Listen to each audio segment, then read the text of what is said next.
All good seasons start at Daytona, and it seems this rings true even on the road course side. Today, it is not the most prestigious race of the IMSA Championship, in this case VSA Sports Car Championship, the Daytona 24, but it serves as a solid prelude as to what we can expect to see 7 days from now. Welcome back to the VSA Sports Car Championship, to Green Flag TV, and to the roar before the 24. My name is Ola Remble alongside Kenneth Bueno. We are bringing you all of racing action from start to finish for tonight's opening qualifying race for the McConey Setup Shops Daytona 24 in just 1 week's time. Kenneth, 2 hours and 40 minutes about to kick off here this afternoon, and what a night what an afternoon this one is expected to be here, as you've got over 50 cars ready to take to the world center of racing to duke it out to see who starts where in the longest race of the year. Nolan, this is a stacked field, no doubt and no question. There's a lot of anxiety when it comes down to going to the starting grid and beginning that 24-hour race right here at the Daytona International Speedway, but this race may have similar implications and similar levels of stress. This will decide the qualifying order for that big-time race next week on January 10th. So I'd imagine there's so much more at stake here with the teams and the drivers. Also note, this is a good amount of time for these guys to get together, create a mesh of a team that'll be cohesive enough to take those 24 hours by storm and win that race next week. It's, of course, a critical race for a lot of drivers here. This is the time for drivers to shake off the dust and brush off the cobwebs from the off-season and get themselves back into shape. You have returning champions. You have new rookies entering this year. And in the words of Kyle Berger from the VSA administration, this season anticipated to be one of VSCA's finest here this afternoon. New procedures are going to be put to the test here this afternoon with some brand new full course yellow procedures. That is going to create quite the shakeup as well over the course of this race. But you look at the season schedule, at least leading into August. It, of course, starts off today and then next week for the McConey Setup Shop 24 Hours of Daytona. The first proper sprint points race of the season takes place at the Long Beach Street Circuit on February 7th. And at the end of the month, the second longest race of the year, the Monster Energy 12 Hours of Sebring, as we swing back down to Florida. So it's a swing from east to west to east, but still staying in sunny states throughout the opening months of this series. And look at those diverse set of tracks from Long Beach, Sebring, Laguna Seca. Those first 3 months, including next week's opener at Daytona here, it's going to be a diverse challenge. Lots of different tracks with rough surfaces, different types of corners. I mean, it's such a unique set of the schedule. And that's really going to be important. It's not that big of a championship. You have these long races, but it's only about 8 or so events, and maybe 10 or so events, give and take, with the roar before the 24 happening this afternoon. So you really got to account for a sprint of a championship that the drivers are going to have to get used to through these long races. And honestly, this may be the first step, this roar before the 24, to get that team working well together. And when you have a good qualifying order for the 24 hours in Daytona, things change very quickly. Yes, we've seen that happen in other 24-hour races in real life and on the sim before, but starting up front, that is worth very much something, and the drivers chasing that today. 14 kilometers an hour of winds blowing towards the southeast, and that means that drivers are going to be getting themselves quite a bit of a headwind coming down the back straightaway into the Le Mans chicane, and a lot of tailwind heading down into turn 1 off of NASCAR 4, and that's going to create for a lot of excitement as well, right? Those winds can obviously catch drivers out, especially for the GTP runners, with those cars already on the knife's edge of control just to maintain their pace. So turn 1 could be exciting here this afternoon, especially in your prototype field. And remember, with the iRacing update that happened several months ago, new tire updates came across GTP and the GT Pro and AM classes, across LMP2 as well. So you have so much of that factoring in. You have the tailwind going into turn 1 on the opening start to a very dangerous left-hand corner where we've seen tons of chaos. Drivers are just packing it in there like sardines, coupled with the tire updates where these rubbers are very cold. They're going to be very lack of grip. It's going to be tough to find any sort of cornering in the first few laps, and then when you get it warmed up, it's all good. But first lap is going to be very treacherous. I'd imagine the drivers are going to teeter that on the very edge of control, but going to be very careful as well. It's going to be fun to watch. And all of that takes us to the end of the warm-up session. With that, it's time to see who's going to start where for the roar before the 24th, the qualifying race about to get underway. Starting on pole position here this afternoon in GTP, it's Ollie Schwartz for RevLab Competizione. He is alongside J.D. Daniel for Pack Sim Sport, down in number 2, less than a quarter of a second off of the pole time. Row 2 on the GTP grid, it's Seth Neufeld for BMW M2 TSR GTP. He is alongside Thiago Mello for Lion GP X Bravo Snow, down in that 4th place run. Row number 3 on the grid, it's Sergi Lazar for VSR Competizione Bianco alongside Alvaro Martinez for World of Sim Racing Team. Row 4 on the grid, it's Selena Ward for Wastegate Racing alongside Felipe Silveira for BMW M Team Delta Racing. Top 10 closed down by Andre Vitor Diaz for BMW M Team Delta Racing alongside Mark Scherschel for Albrecht Motorsports. And then rounding out the 12-car GTP grid this afternoon, it's Jeremy Carter for V1M alongside Brandon Clark for Ayers Racing. And, well, Kenneth, you got the LMP2s. And 13th on back is where the LMP2 class begins. Starting with Alfonso Reyes, driving the RTR RIC Team Racing 2 machine. They'll line up on pole for the LMP2 class. Kyle Allen going to take the green flag for 1M in the 11 machine. That's on the outside, 14th place. Behind that, Ricardo Anselmo, Grow Racing Team Blue, going to take the green from 3rd on the LMP2 grid. And 4th place, Track Limit Sim Racing Thunderbolt with Gregory Mines behind the wheel. That black and red LMP2 going to be firing off to turn 1 alongside the rest of the field.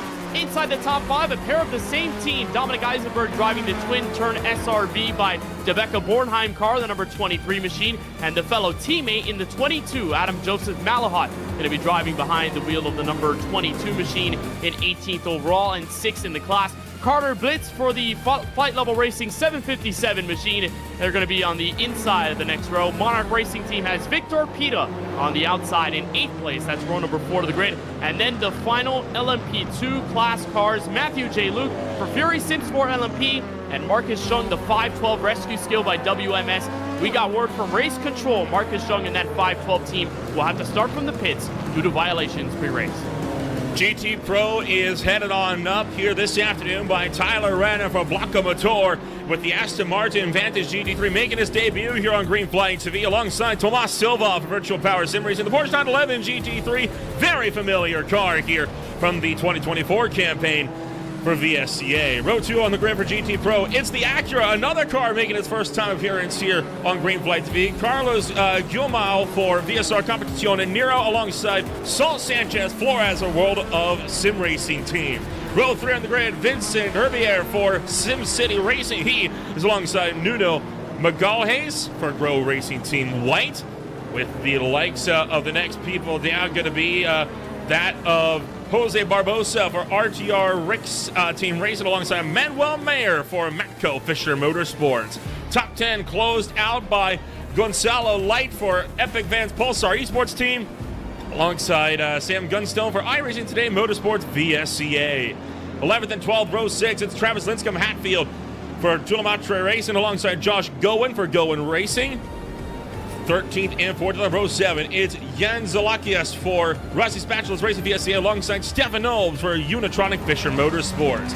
Row 8 then, Jeremy Littleton for Vulture Motorsports Pro alongside Chris Schreiber for Double Stint Racing. And then the GTMs to close out the grid.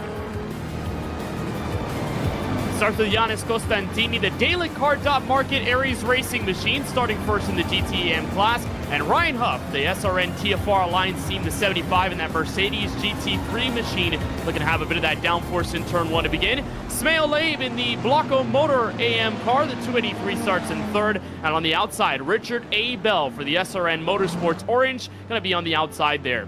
Will Robertson for Wastegate Racing has his number 33 car on the inside and P5 for the GTM class. And Michael Adamczyk for the Flight Level Racing Team, the 747. We see the Flight Level 757, 747 aiming at the Queen of the Sky is going to be the queen of this race, hopefully. Lucas Santos, Vulture Motorsports, has the inside of the next row in 7th. And Samuel Hoff going to be taking the green for the Superstar Racing Team in the 17 car. Kevin Smith for Intercom Fisher Motorsport lines it up 9th. Jonathan Duncan taking the green for Off in the SS Racing, the 83 car, going to be bouncing through the Le Mans chicane several times today, looking for the win, and of course a good qualifying spot. Connor Botting for Go Win Racing, the other Go Win machine, and the 19 machine going to be 11th. Garrett Spence for BMW M Team TSR GTM on the outside in 12th position. Rich Wright, SWF Motorsports, they'll line up in 13th in the 94. Michael James, Superstar Racing Team in yellow. We'll be having Michael James there in the number 4 on the outside in 14th place. And then the final car of the GTM group, Christopher Limprecht for the Wolf Motorsports Sim Racing Group, 515 all the way at the back. I believe he also got a pre-race penalty starting on pit road. Tough break for a few drivers early on. You, of course, have the number 8 of Eris Racing, who is going to have to not only start this race from the pits, but he is also going to have to take a drive-through penalty for those pre-race violations. Same for the number 2 machine in your, supposedly the GTP machine. That would, of course, be No Limit Sim Racing Academy, who also is going to need to likely find himself down. And in fact, it has been a disqualification for tech inspection, as a matter of fact, for that number 53 car. So that's going to mean that he is down and out early on. A devastating start to the season then for No Limits Racing Spatula. And that is a result of registering with the wrong car number for this race, Kenneth. They were supposed to be in the number 2. They registered as 53. But that'll bite you. It gets a couple drivers every year. It does. It's such a small detail, but then when you realize you made the mistake, you're like, oh boy, I made the mistake. And that's kind of a big deal when you have all these different cars, race control, and the system is so rigid. They want everybody to have the right number. They want everybody to be in the right fit, and that makes a total bunch of sense. When you're starting a new season, you have to build these new rosters and get everybody together for what is going to be a very long and competitive season. And it's tough for those drivers because they can't participate in a big-time race in which they're going to have a lot of practice. And you know, we talk about practice solo with your teammates in a group of 4, maybe 5 cars, maybe a bit of less than that, a tight-knit group that's able to practice on the Speedway.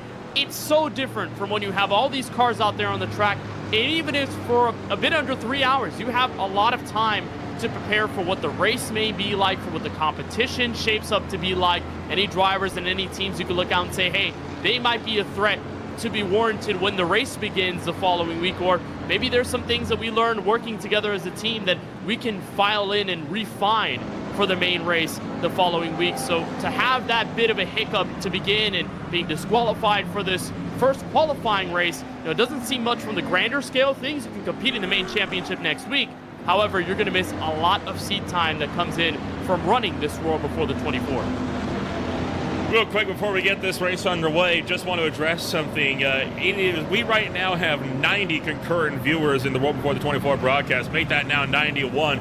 That is a new green flag to the record, and this race has not even begun. So a big thank you and a welcome on board to everybody, whether you're returning for the 2024 season or jumping in on board for the new viewers here this afternoon. We are happy to have you on board with us here for what should be a stellar afternoon of racing for the next 2 hours and 40 minutes. The GT cars have been sorted, as have the GTMs, and that means, Kenneth, we should be set to go green this time by.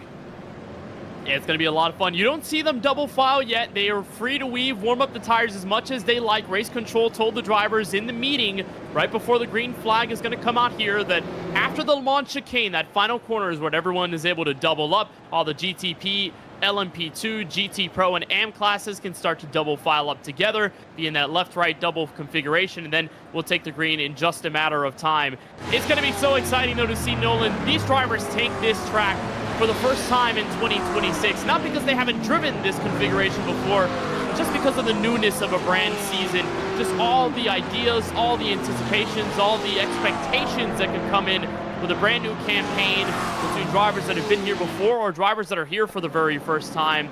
This is the benchmark you're setting here. This is the few moments where you strap in that sim racing scene, say, hey, let's go. It's time to fully lock in for a race that will really take us to a good start in the 2026 Daytona 24 next week. And there they are, double filed. It's going to be so much fun. Remember, tailwind in turn 1, cold tire is going to be dangerous, and it'll be exciting to see how the drivers take it. We're happy as always that everybody here is joining us for the qualifying race in the Roar Before the 24 for the VSCA Sports Car Championship in 2026. The first race from Daytona International Speedway as the Iverson pace car going to make its sharp left-hand turn down and into pit road.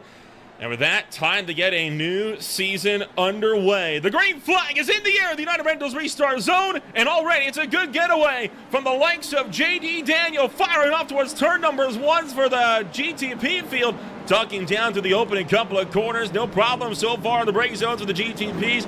LMP2s right behind them are going to just manage to tuck in line before the entrance of turn number 1, and they are clean through the SS. I mean, almost saw a bit of chaos there at the back end of that GTP field. It was Andre Victor Diaz from the BMW M Team Delta Racing car almost made contact with one of the fellow teammates going into that first little chicane off of turn 1. There's the GT Pro and Amfield coming into the first corner for the first time. Blanco Motore and Tyler Redden, the number 183, going to take the lead into turn 1. Remember, this is at the East Horseshoe, the International Horseshoe, and one of the cars in the wall already in the first corner. Couple of cars going around. In fact, one of those is the Fisher Motorsports. You got one of the Mercedes going around as well. That's that I believe is one of the AM cars. That's SRM Motorsports Orange, who's got a broken suspension. Also caught up one of the Ferraris involved in this one. And this is a big mess right at the get-go. On top of that, you've also now got a car that's going to be forced to tow. We've got a full course yellow already, not even half a lap into this race. And Nolan, that was the exact same point of the racetrack in which the two GTP cars almost made contact that caused trouble, where those GT AM cars, GT Pro cars got together and instead made the trouble off of what is technically turns 2 and 3. It's right where the pit road is coming to an end. There's a wall on the left side, but there's a little chicane. It's very narrow, and it doesn't hit you until you realize you're already there side by side. It's exactly what happened with the Steven Nobes car, the Unitronic Fisher Motorsports machine, and then Josh Gowen for Gowen Racing, as there's one of the GTPs on pit road. Heavy damage after the first lap scuffle. And this is Daniel Perez Santiago for Red La Competizione. This is what I was going to address for that massive pileup in the GT field. He was missing the rear wing of that car before he even left pit road. Wow, that is unbelievable. I mean, that's not the way you want to start, obviously, but again, you have so many cars congested in these first few corners, and you obviously want to get a good start. You're on cold tires. The grip is not exactly where you always want it to be over a long green flag run.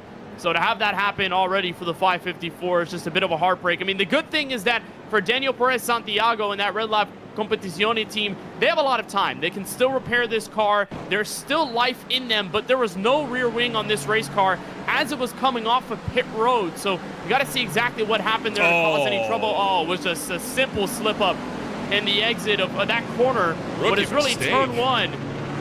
But at the pit lane exit, and again, a dangerous blend when you have this entire GT class starting to get together. And then just as I mentioned, the contact in the corner, not only for that GTP car, who ends up just in the middle of the group, but then that Fisher Motorsports machine and the Gowen Racing entry, the 18, just getting tagged along together, and the mess just continues at that point off of turn 1. That's the Stefan Knowles from the Unitronic Fisher Motorsports, the first car that went around. We'll try to get a proper look on what happened here, coming around through turn numbers 1 and 2 in this deal. And there you saw one of the LMP2s going off the road as well, down to the International Horseshoe. This is going to be the look from the air here with your GT field, and this could tell a story. Again, you see all these cars together, and it's fine in turn 1. It's until right there in that chicane where the contact begins. It sends those two machines sideways, and then there's a huge stack up there going into the third corner of the horseshoe, and there's just more trouble. One of the orange machines getting caught up in it. That's early race damage. Luckily, everyone, for the most part, able to scurry away from the accident. But again, it just takes 1 or 2 cars getting collected together in just a small sequence of moments that can really take shape of the rest of the field's fate. Really at the exit of the first corner. A better look here from a bit further on behind. You see almost cars 3 wide. This is Richard Bell, the SRN Motorsports Orange team. This was one of the tertiary cars that got involved here. And again, no trouble. Business as usual. Then the smoke comes up right about there. There's the trouble. He sees it. I think either slowing down, got tapped from behind, or maybe just got a tire in the grass. And then the extra tap for reassurance. And more trouble. Bumper torn off, and several GT cars already having to come to pit road. Definitely not what they wanted to see in the first 5 minutes of this race. Yeah, no kidding. Quite a few drivers with damage now. Josh Goen, one of the contenders that got collected in his Ferrari. Wolf Motorsports Sim Racing at the back of the field now. The Rescue Skoa WMS headed up by Marcus Young with their LMP2. Looking like one of the cars that started from the tail end of the field, so that's why we see him so far back here. Then, of course, you have Samuel Hoff, who is still stranded in pit road getting damage repairs for their McLaren, and then Richard Bell for SR Motorsports Orange, who may very well be down and out of this race. So that's tough, right? Because, I mean, I know some drivers might be eager to try to put the blame on Bell for just sliding across the race, but you got to remember, these cars have ABS on them, and that means that when these cars are sliding, they ain't stopping. Yeah, and in the grass, it's so hard to find any sort of grip. So when you're starting to slide through there and, you know, cars are scattering all over the place to get around incidents, it's hard to not somewhat be involved in the mess or maybe make a little bit of a mistake. You know, hindsight is always 20/20. But when you're in the hint of the moment, and you've got all this going on around you, you've got all these cars around you on the opening lap, you've got those jitters that maybe you still haven't gotten over yet, you maybe need a lap or two to finally settle into that rhythm. When you haven't done it yet and those nerves are still very high, and you're still mindset of, let me pick up early track position because this is going to set me up nicely for the rest of this event in this Roar Before the 24, it's easy to make just a simple mistake, have a bit of simple contact, and that can easily catastrophize itself into something much larger than that. But again, like I said earlier, the best thing to happen to these drivers is that it happened on the first lap in the first several minutes of the race, because now you have 2.5 hours to still fix this car and get this race going. How many times have we seen in the span of 2.5 hours in a 6-hour race, in a 12-hour race, or a 24-hour event like we'll see next week here at Daytona, how fast things change? For the drivers in trouble so early, thankfully it's with enough time to spare to which they can repair their cars and at least get some more laps there on the racetrack.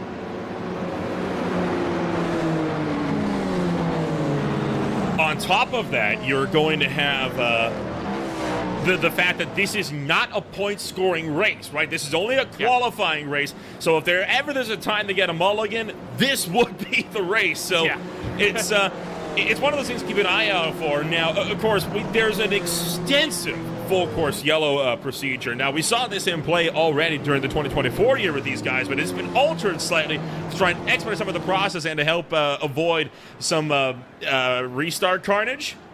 And because of that, I would anticipate this to be a fairly quick full-course yellow, given we didn't even get out of lap 1. No one's a lap down, so barely any field sorting that you realistically need to do. I would not anticipate us to be under safety car conditions for more than another lap or two here. Yeah, we probably won't be down in it for so long. And again, that's a part of the process to clean things up, get some drivers on their way already. But with the expedition process, it's really just to get back to racing. I don't think anyone wants to patrol around this very long road course at what clocks in at over 3.5 miles. I don't think anybody wants to stay here under pacing behind the pace car. It gets kind of a bit of droning. It gets a little boring at times. So the race control wants to make sure they can get everyone under green as quickly as possible. They do that on the oval side of things for NASCAR racing on iRacing. Plenty of leagues and iRacing themselves have done some work at tracks like these at Daytona, Auto Club Michigan, some of the larger racetracks, in order to speed up the process for caution flags, so you're not spending so much time under the pace lap, and you're able to get back under green and get back to racing, which is obviously what these drivers want to do. And to have the first couple of corners be the side of the issue in that first full course yellow, I mean, didn't help these drivers get into a rhythm. Hopefully this restart can help change things a bit. We'll see if they get the go-ahead this time through, or if they are going to be going for one more. And it looks like they are going to be going for one more run here around. So this is one of the systems, right? They only have the full course yellow by iRacing safety car for one lap. Now they accelerate to the VSCA full course yellow speed of 80 miles an hour, or roughly 126 kilometers an hour. So I know it says green flag. That is not accurate. We are still under full course yellow conditions, and we will be until at least the end of this lap, while the rest of the procedure is gradually sorted out. Yeah, going to take a bit to get all these drivers together and put them in the right place at the right time. Of course, you had those drivers that had the early pit road penalties that they had to start the race on pit road. and several others that are just kind of getting back into things, whether they picked up some damage repair or what. I mean, we've seen the Go-Win Racing Machine, the 18 was one of those cars heavily involved in the accident off of turn 2, and they're already back on the racetrack, 28th in their class, 48th overall, but they're back out there. It took a little bit of time to get them back to the field, pacing speed. So just a bit more time for all these drivers to think about what their strategy is going to be for the next restart, because as we see it, you know, maybe we'll see another double file restart for now. Maybe it'll be single file. We'll just have to see when they come out of the Le Mans chicane. But going to be really fun to see what happens there. There's Tyler Rubio, the Aries Racing Machine. One of those GTP cars, just trying to move on forward. It's going to be a bit rough on this restart for Rubio, isn't it? Because if they don't sort him to the front of the field, he's going to be finding himself restarted behind effectively the entirety of the GT field, and that completely eliminates any possibility on him catching up to the front of his pack. Not to mention he has to go through all of the LP2s as well, but they are still doing class sorting, so we could very well see this car move further forward as well. You also, of course, have deeper in the pack here the likes of Rescue Skill by WMS of Marcus Young. And, of course, you have Daniel Perez Santiago, and it does look like they are going to sort Tyler Rubio through to the front of the GT3. So that's a huge relief for him because he does not have to worry about passing all of these GT3s under green flag conditions. It is a similar story for Marcus Young for Rescue Skill by WMS. If we were in the voice chat with Tyler Rubio and his team right now, I'm sure the overall sentiment would be, thank goodness, thank the racing gods. We don't have to cut through all of the slower GT traffic, at least right now. Because there's one thing cutting through the GT traffic in the race session. That's when everybody has already cycled through the run. And for the most part, the GT field is sort of separated. So you have a bit more time to think about what the planned moves are going to be to get around the slower traffic. But when you have a restart in this case, which we're going to see here, and all the cars are bunched up as much as they are, I don't think Tyler Rubio or anyone in the faster classes would really want to be in that position to have to go through so much congestion and tiptoe, because they're going to lose time in the process as well. The process continues to sort this field out. It's that anticipation before you go green here that's getting to these guys, right? Because if you don't really have any one fastest lap of the race, we saw a fastest lap being set, but that was when drivers were already under safety car conditions. So for a lot of contenders here, that anticipation is building, and those tires, which already start relatively preheated before you get into one of these races, they're cooling off more and more and more every single lap. And you can weave around all you want, but you're only mitigating how much those tires are cooling off, especially for the prototypes here. Yeah, the good thing is that, for the most part, everyone's on the same playing field, apart from those that just came in for damage repair. Obviously, they're not going in for tires or fuel for the most part.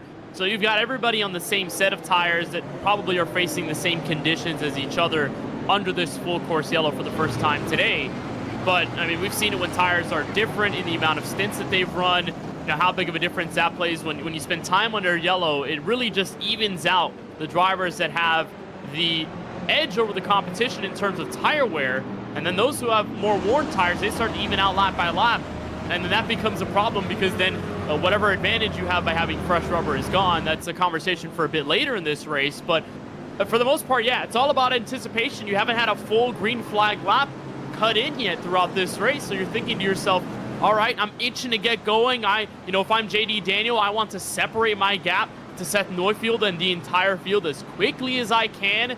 But now I'm just trapped here for the moment under yellow, just waiting for that moment to strike. And, especially in turn one, any pass can be made. It just takes one solid restart from any of those guys, second, third, or fourth, to take the overall lead in the first lap. And then Daniel's already having to play catch-up after the first corner. Hopefully that's not the case. He'll have to start on the green flag lap, but again, just everyone waiting to have their first lap completed and just obviously excited to get going. They want Daniel and the rest of this field to start taking the green flag in the first few minutes.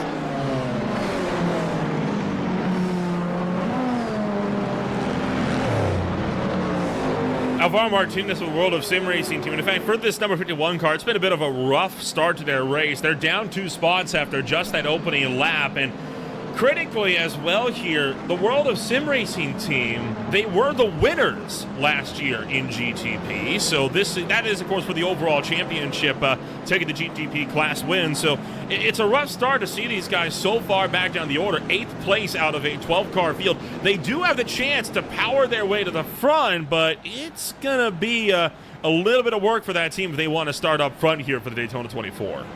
And one thing that's really hard to do, apart from just winning the 24 Hours of Daytona, is repeating the 24 Hours of Daytona, or even repeating the Roar. Races like these, they're hard to go back-to-back in because the competition is so fierce, and with endurance racing, the parity really steps up. So many different factors can change a team, a driver's race at any given moment. You know, it was tough for them on the opening start. I'd imagine they were just trying to tiptoe through the first corner, not anticipate any of the trouble.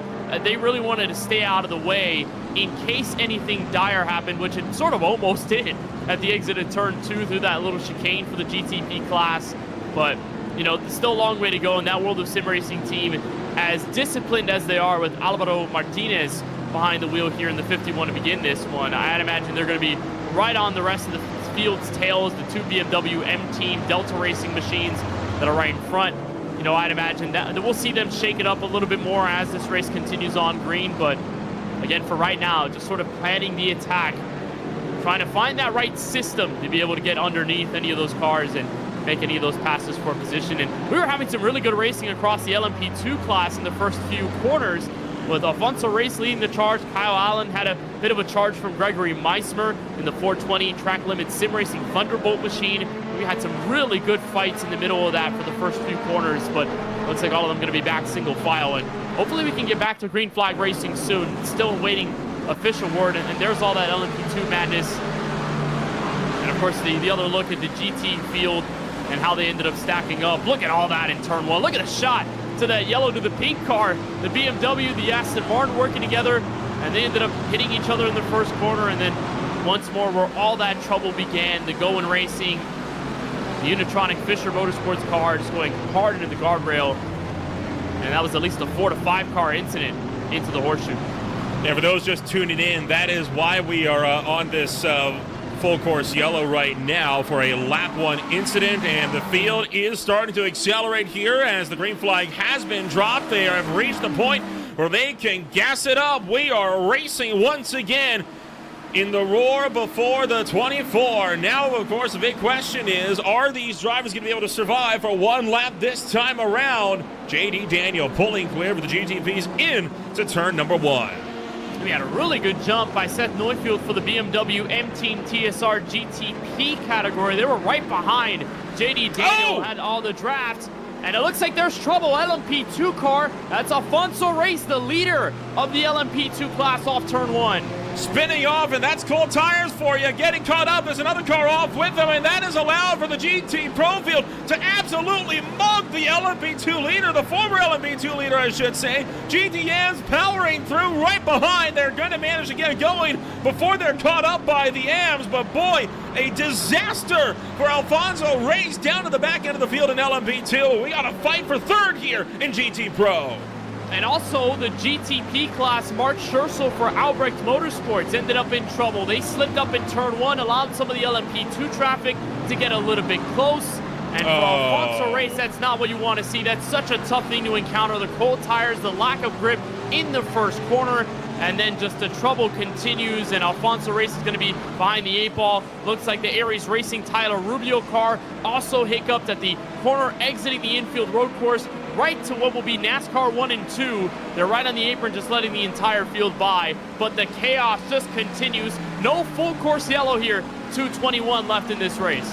Well, not yet, at least. Matthew Liu took an unauthorized tow, I do believe, out of the West Horseshoe, so we'll have to see what we're doing. He was not at a tow-away zone when that car flashed out of existence, so I don't know what race control is going to do with that, but that is not something that you are typically permitted to do. There you see him just backing off the road. He had spun coming out of the West Horseshoe and then just takes a tow, and I mean, Kenneth, that's not a spot where you can get a free tow from.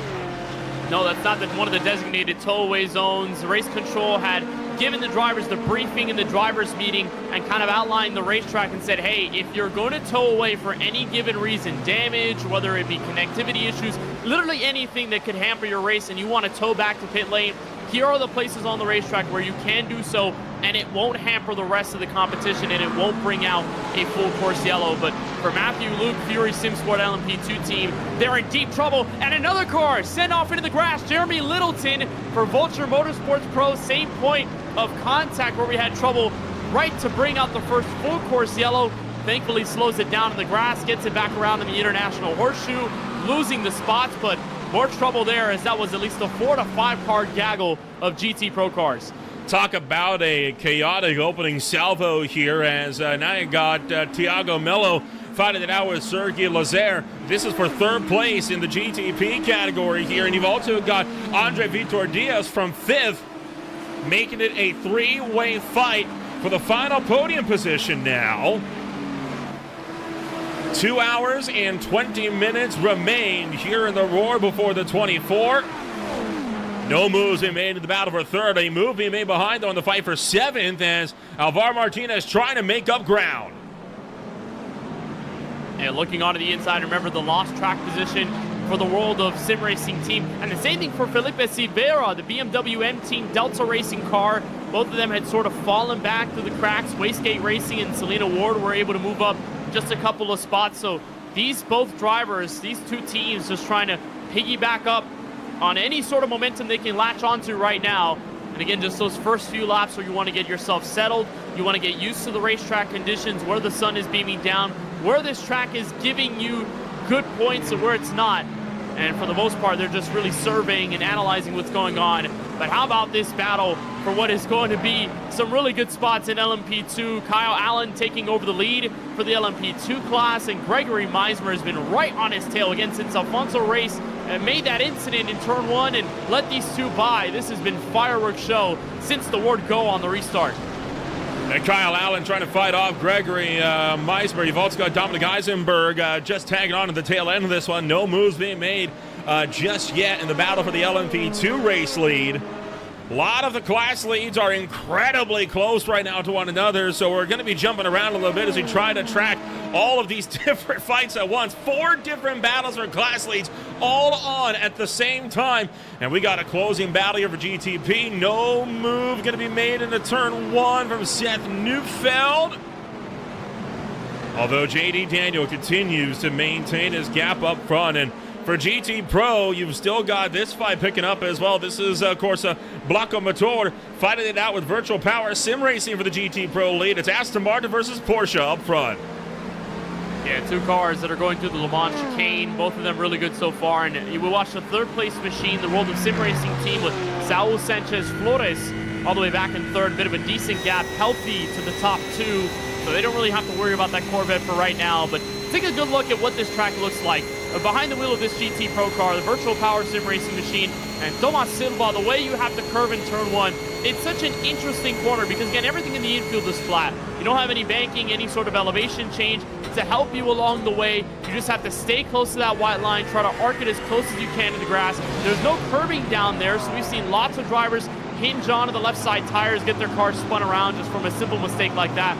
And then you have to go through here where all these cars are trying to find their places. Little narrow chicane down in the International Horseshoe. Very tight corner, very slow corner. You got to pace yourself through the corner and then try to just gas it up right at the exit. It's a very wide one. You can end up in that curving very easily. And there's trouble. Another car into the wall. That's one of the Fisher Motorsports cars. It's Manuel Meyer who has gone around. So the other Fisher Motorsports car now having massive troubles, and he has slacked the Armco. Going to rejoin the racetrack where there's a gap. No tow needed. And it looks like that car driving relatively straight, so it's going to be aero damage, but it could have been worse. And it was hip-to-hip contact with Jose P. Barbosa, the RTR RIC Team Racing 1 machine. They had just hip-checked at the exit of the horseshoe, and it just got the other car, the Fisher Motorsports machine, unsettled, hit once, then hit twice, and then just straight into the guardrail. Nothing that Mayer could do to save that car from trouble. That's a hard place to hit. No safer barrier, no nothing. So straight up front end damage, that's going to hamper you, especially here. You know, we talk about the balance of Daytona, how much downforce matters in the infield road course, but how much you need speed on these long straightaways, these long high-banked corners here at Daytona. They're so unique to this racetrack. Any bit of that aerodynamic damage is going to slow you down by at least 5 to 10 miles an hour on a straight. You're going to lose so much of that edge compared to the rest of the competition. On board with Gregory Meismer for Track Limits Sim Racing Thunderbolt as he is trying to run down V1M's Kyle Allen.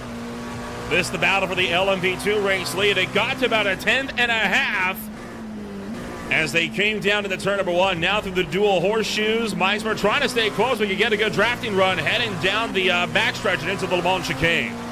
Honestly, really setting up for passes here at Daytona comes down to a bulk of this infield road course. If you can't make passes in here, you can at least do the best by setting up a solid exit out of here, because if you can gain a bit more time on the driver in front of you, you have so much banking, you have so much long straightaway before you get to that Le Mans chicane, where you can use a bit of that slipstream draft to get either right alongside them or put enough pressure to where maybe they overshoot that Le Mans chicane and end up in trouble. That's a place of the racetrack that has been tinkered with a lot from the iRacing development crew, trying to replicate what the track looks like in real life. The grass is gone, higher curbs, much more dangerous to overshoot and end up in trouble if you do maybe misstep on one of those corners.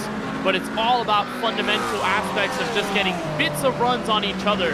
And then on these long straightaways, especially off of the launch chicane, where you can pick back up on whatever you lost in the corners and then just get a rally into turn 1. And that's exactly where all these GT cars are starting to mesh together. These great battles for position in the middle of the group. That's Nuno Magalhaes in the 24 getting around Jose P. Barbosa, the RTR RIC team racing car we mentioned that they got involved with Mayer to create the incident off of what was the International Horseshoe. But they're right on each other's tail. This is the closest we've seen this field so far. They haven't really gotten away from each other. Haven't had the chance to break away just yet. The battle for the GT Pro lead. Close, but no move made for Tomas Silva as Tyler Redding continues to maintain the gap in that Aston Martin. Haven't talked about the GTMs too much here. You've got a McLaren currently leading the way. It's one of the lone Lamborghinis in the field. That is Yannis Constantine trying to go around the outside of a GT Pro McLaren. And he is trying to get a buffer zone between himself and Ryan Huff and that Mercedes AMG just behind in a desperate bid to get a gap in the fight for the GTM lead. But right now, that McLaren is not letting them have it easily. Yeah, and really in this case for Costantini, you don't want to fight with this car too long because, again, it's not for a class position. You're in control of the GTM field already. You're just looking to put a buffer between yourself and Ryan Huff, who's the second car, that Mercedes GT3 2020, right behind the McLaren. So thankfully, in this case for Costantini, he's able to complete the job. But you just got to really teeter on the close edge of how much do I want to be aggressive here, and should I let them up, because I don't really want to try and gain too much flight too close to the sun and have an Icarus moment. Battle for third, gonna change hands as Marcus Young powers around the outside of Dominic Eisenberg. Eisenberg trying to fight back into turn 1. It's gonna be a brave lunge around the outside, and Eisenberg holds on. And no move made from Marcus Young, trying to get the crossover through turn 2, making the look into the International Horseshoe. Does he go for the send here? He looked for it, but he's gonna back out. Marcus Young falls back to 4th, and Eisenberg punches his ticket through into 3rd. How long has it been since we started this race, Nolan? 28 minutes since the drop of the green flag? And Marcus Young, who had a pit road penalty before this race started, is already fighting for 3rd in the LMP2 class. That is how wonderful endurance racing is. With that full course yellow, it leveled everybody out. It sort of negated any of the pre-race penalties that those drivers had starting on pit road, Marcus Young included. So wonderful to see him pick back up and have his team in a good place to begin this race on the opening stint. Great battle for 4th of the overall positions in GTP. Fight into turn 1. Gonna hopefully be decided that VSR Competición machine. Sergi Lazare nearly making contact with Andre Vitor Diaz. They're cutting through the GT traffic now in the International Horseshoe. And a huge dive by Vitor Diaz, and he slinks from the outside. Good Lord, that was close as he fires his way by an Aston Martin. You see all the furious headline flash from the GTP. He's trying to fight it out with themselves and desperately trying to get through the GT traffic here in a hurry.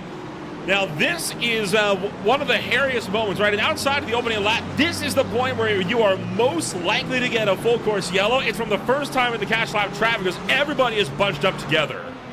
Yeah, again, because of the chaos we had to start this race, everyone is less separated than they otherwise would be. As look at the battle for the LMP2 lead right now, it is becoming so much fun. Kyle Allen having to hold off Gregory Meismer. Basically the entire time these two have been around each other, they have created some great racing across the board. Third place, Dominic Eisenberg, Marcus Young, they continue their duel for position number 3 in the LMP2 class. This is where things start to get fun, Nolan. The crossover point begins. Everyone has to cut through traffic while also worrying about who's in front of them and what battles they can make of themselves. Kyle Allen under fire. Once again, Gregory Meismer completes the pass. New leader in LMP2. Good run there for Gregory Meismer. For the first time this race, Kyle Allen falls, and this could be a huge run here as Meismer tries to pull away, but of course Kyle Allen going to have that big run, powering down around the oval sections of the racetrack. Fight for 15th is on in GT Pro. Side by side in the midst of some traffic here down into turn number 1. One of those drivers, of course, being Manuel Myers, going to drop to last place on the boards for the GT Pro field, and right now 44th overall, and in the midst of the GT Am field as well. Speaking of the Ams, here's the fight for 9th, which is currently up for grabs in GT Am.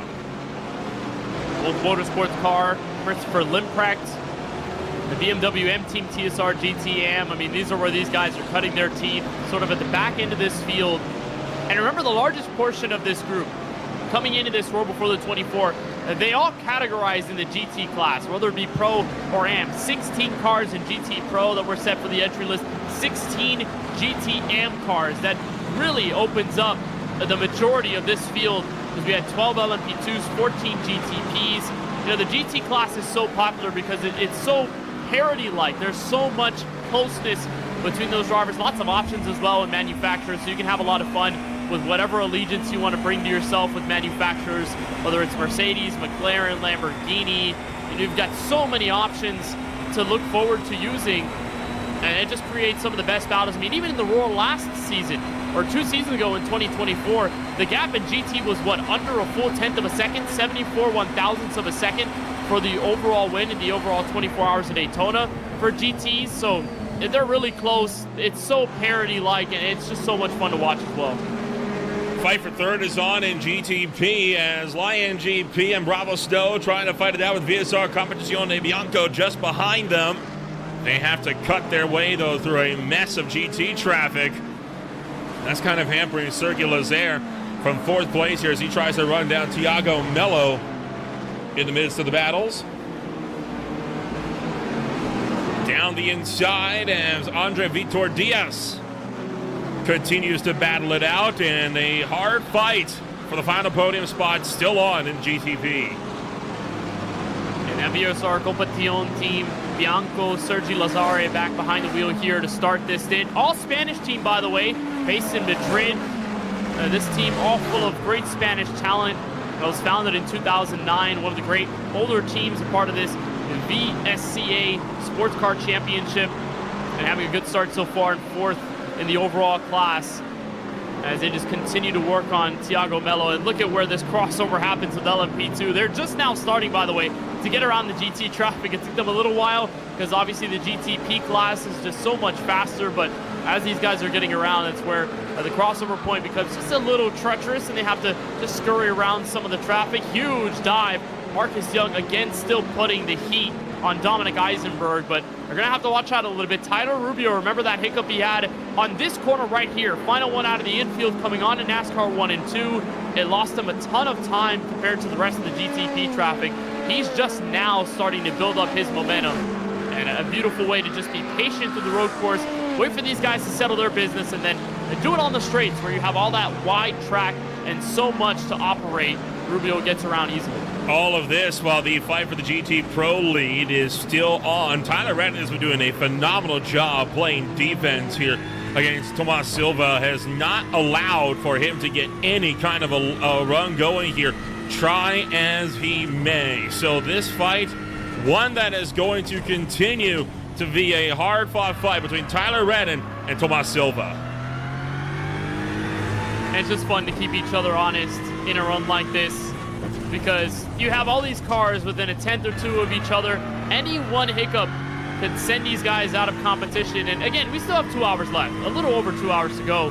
And there's still pit stops to go, driver changes left. I mean, the max you can put in as a driver is 1 hour and 55 minutes, which is a lot of this race, but obviously not enough to cover the entire race distance of 2 hours and 40 minutes.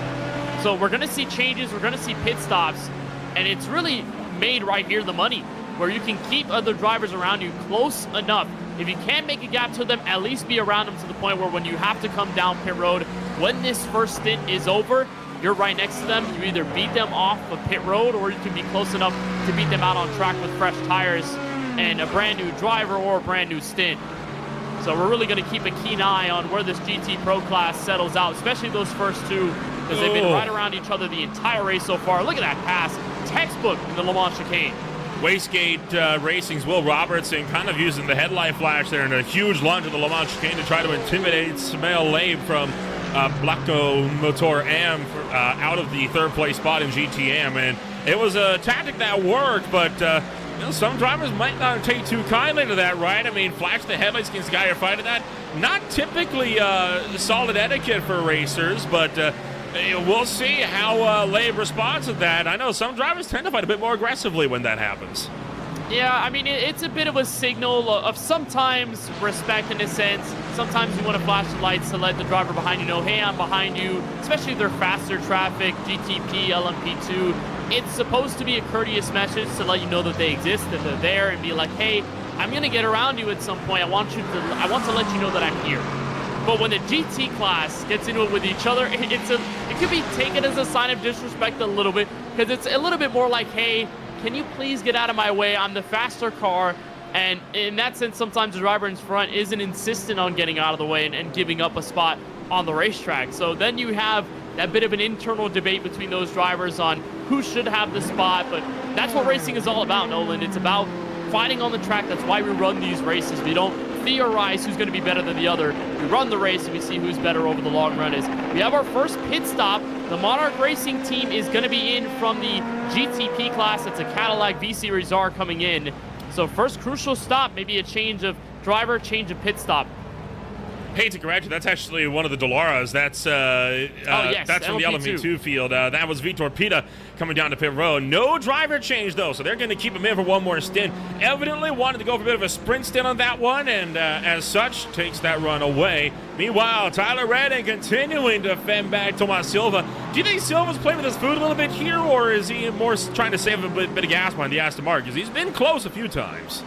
I think he's probably saving a little bit. I don't think he's trying to push the issue, because if he really was, he would have done so already. He would have been much closer. They would have been side by side. We would have seen a much closer fight. But you're kind of weighing your options here, right? Because you're that second place car and you're thinking to yourself in Tomas Silva, you know, I've got the leader right in my tracks. I can see them. I know that I'm either level with them or just a bit faster on the racetrack. I know I can make this pass, but do I really want to level out side by side with this car in front? And then ultimately bring in Sanchez Flores, Steven Nobes.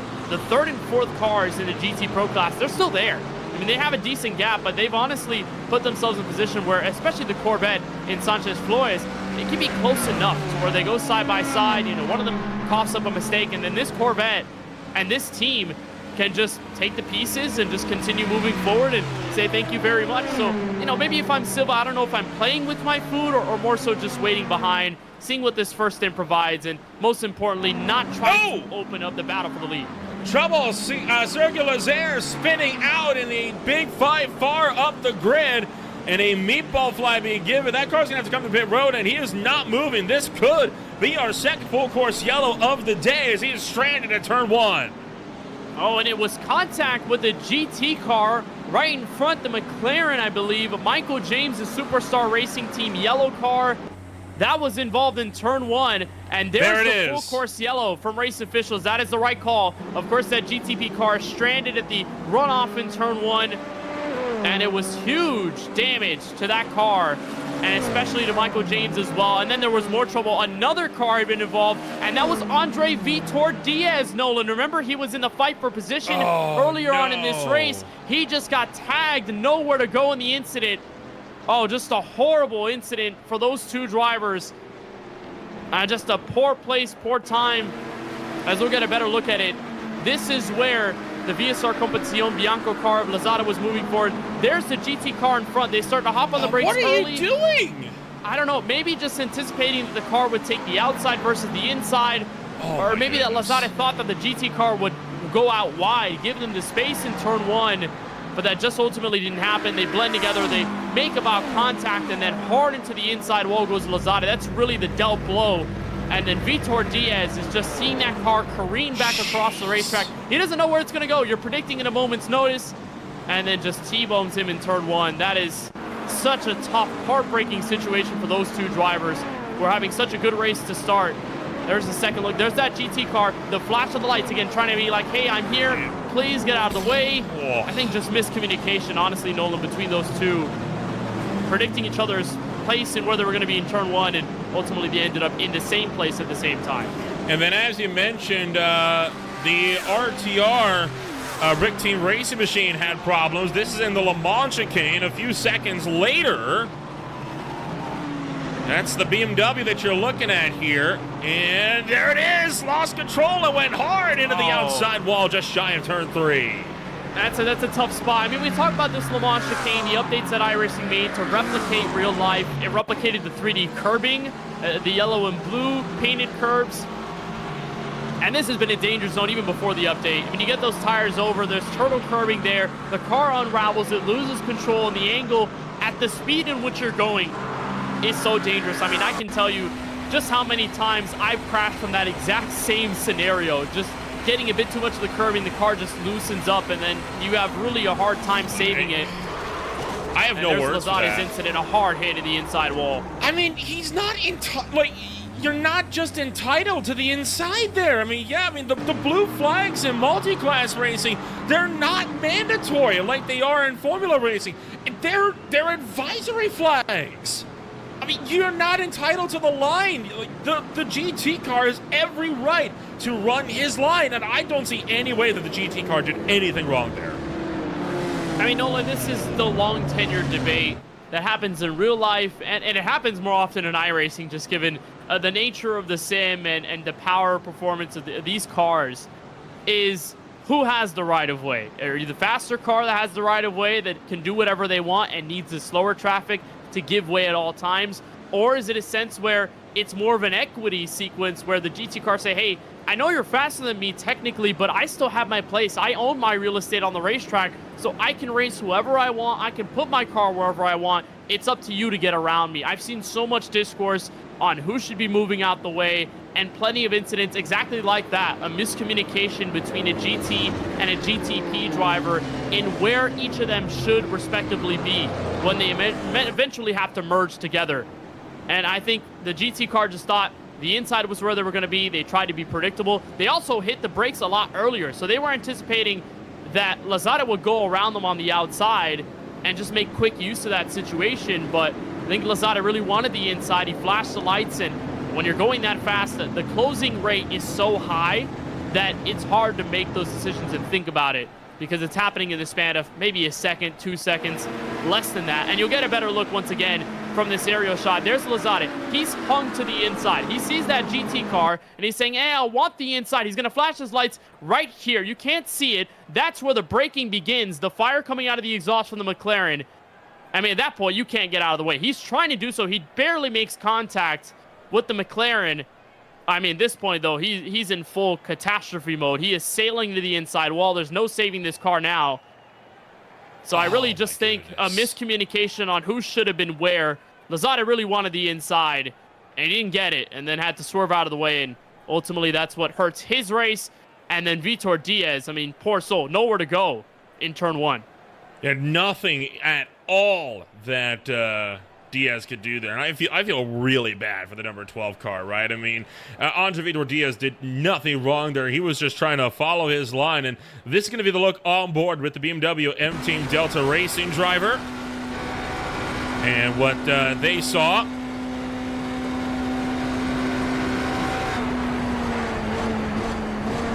just, you couldn't avoid it. You can't do anything in that situation. You can't. And that's the worst part about it, when you know you're losing control and you can't fix that scenario in the last second. You think to yourself in hindsight, maybe I should have slowed down earlier seeing that. Maybe I should have predicted that would have happened. And that's the mindset of a driver, right? You think of the incident, you look at the replay, and either you take pride in your decision, or you tell yourself, maybe I could have done this. Maybe I could have switched this up and I wouldn't have been involved. But realistically for Vitor Diaz, there was nothing he could do to scurry away from that car. It was careening at such an awkward angle at a very vulnerable point of the racetrack where you're in the middle of the braking zone. And we've talked often about braking and turning, how that's such a hard thing to do at the same time in any car, let alone some of these GTP, LMP2, and GT machines. It doesn't really blend well when you're hard on the brakes and you're having to steer the car away in a moment's notice, that the grip's not going to be there, and the car's just going to weight shift into a different direction. So it's such a tough break for Vitor Diaz and for Lozada, and even for that McLaren car. Just a tough situation to be in. As there's Jose Barbosa, driver of the GT Pro machine for RTR RIC Team Racing. Seen some good things out of him so far. Bit of front end damage as well. Yeah, he's the car that went spearing into the on the exit of the Le Mans chicane there,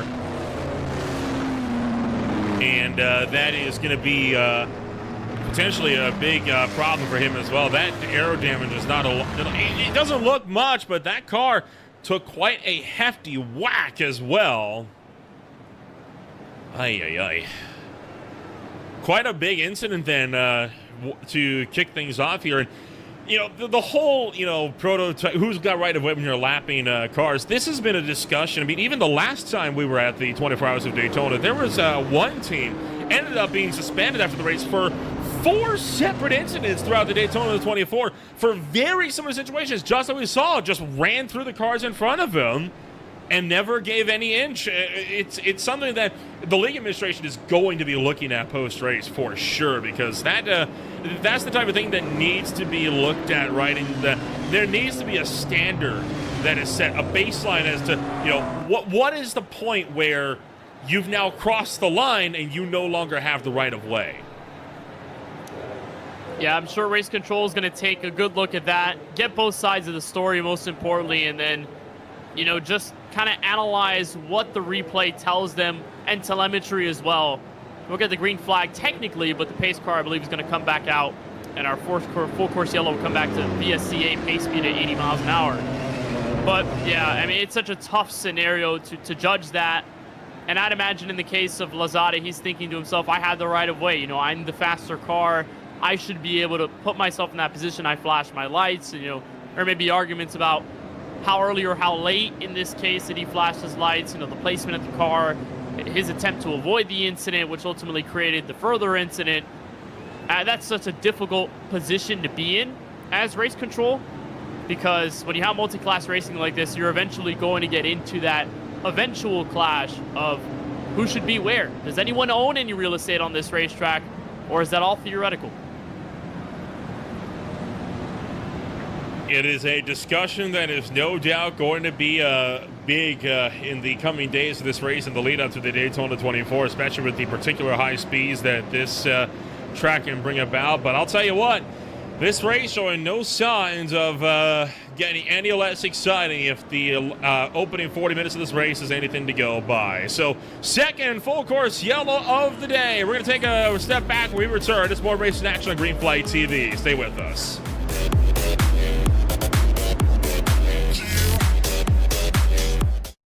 Racing isn't easy, but experiencing it is. iRacing puts you in the driver's seat with the industry's leading sim racing game. Drive on laser scan replicas of the greatest racing circuits from around the world. Go head-to-head against other drivers chosen by skill-based matchmaking to ensure competitive racing at every level.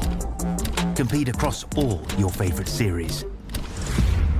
In officially licensed cars, engineered to deliver the most accurate driving experience possible.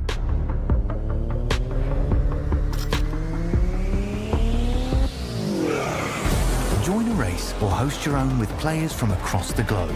Race against the computer or in a league with friends. Feel the thrill behind the wheel. Visit iRacing.com.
Welcome back to the Roar before the 24. Still under our second full course yellow of the day. Once again, my name is Ola Ramble alongside Kenneth Bueno, bringing you all the action from start to finish of the 2-hour and 40-minute race that sets the field for the Makoni Setup Shop Daytona 24.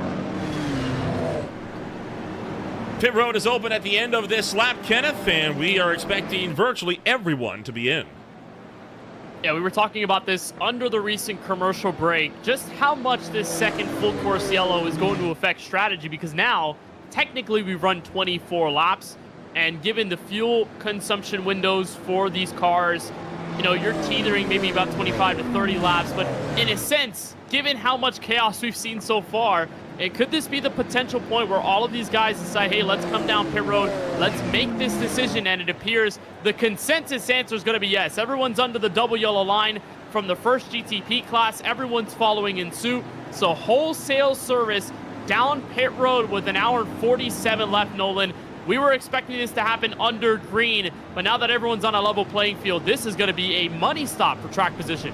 Yes, sir. So several drivers come down to pit road here, and this is where everything is going to get set to really kick off. The busiest you're going to see pit road all night long. Oh, and JD Daniel has overshot his pit box, so maybe that could be lost time for the overall race leader.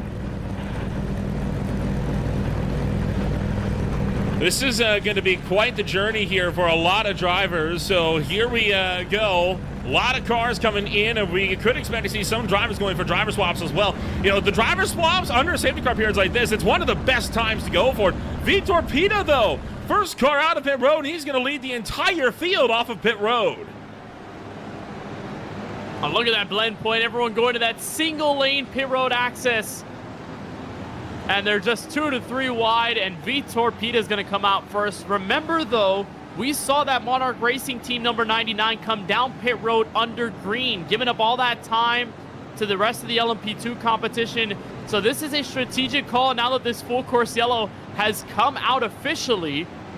As it looks for the GTP class, Daniel just barely got out in front of Seth Neufeld, so that would have been much closer had the hiccup been much bigger from Daniel. But I don't expect Vitor Pita's last at the front to be any longer than maybe 2 to 3 corners, but given how chaotic this race has been already, I wouldn't be surprised if anything crazy came up as well. Alfonso Race with a black flag, trying to imagine for some sort of pit road violation, likely speeding. So that's unfortunate news there for Alfonso Race, who's going to have to come down pit road again under green. This car cannot catch a break today. Yeah, that's the nature of endurance racing. Sometimes you have a hiccup at the beginning and things turn around. Sometimes you start good and you end well, and then sometimes things just really don't go your way in almost all phases of the race. And for Alfonso Race, it was that one mistake in turn 1, and it wasn't helped by anyone else. It was just simple cold tires. You're in that first corner, you're turning and braking, the car just unraveled from behind, and it just sent him spinning, and he didn't pick up any further damage, but the lost track position was kind of more than enough to settle them back behind the 8 ball, and to have a black flag here off of this pit road entry was just a nail in the coffin, really, for what was a solid start for that team, and what has really turned around in probably the worst way possible. But hour 44 to try and settle that and continue to learn from either the mistakes. And again, that's what the Roar before the 24 really is. It's a qualifying race, most importantly, but second of all, it's a place to learn. It's a benchmark that you can set for yourself and for your team about how you're going to function when the real Makoni Setup Shop 24 Hours of Daytona begins next week. So, you know, even for Alfonso Racing, how much of a journey they've been through today, even though it's been mostly in the negative, they can learn from that. Say, hey, let's not do this again when the 24 Hours of Daytona really starts next week, and when we actually run for points and an overall championship for the end of the season. That's really where we're able to learn from these hiccups and have a better time, especially over a longer race. Daniel Perez Santiago getting the wave around to catch the get a lap back here this afternoon. You also see a couple of GT cars separating the Monarch Racing team for Pack Sim Sport. That is Connor Botting for Going Racing. Fresh into the car, by the way, going for that driver change under this full course yellow. And then, of course, it is Just behind them, SimCity Racing's Vincent Herbier, that is also in front of the GTP leaders. I'd imagine they might get waved around as well here before this race goes green when we go for the Class Sort, which should be any time now. A couple other cars, drivers actually the cars. Aaron Beaver jumping in for Unitronic, Fisher Motorsports. I see Thomas Spencer in for a Superstar Racing team. They're now getting their wave around to catch the tail end of the pack. So quite a few contenders here jumping into the cars. Fresh faces to the Roar before the 24, and they are jumping into quite the quite the run here. And for Vincent Lerbier, driver with so much accolades in this area of competition for VSCA. Most importantly, won the 24 Hours of Daytona back in 23 for the GTD class. 2023 champion in GTD as well, so just tallied that onto an overall title. 2022 champion in the sports car and sprint cup division. So you talk about such an experienced driver from Canada that has really made his name known in VSCA as one of the best, especially in the GT class.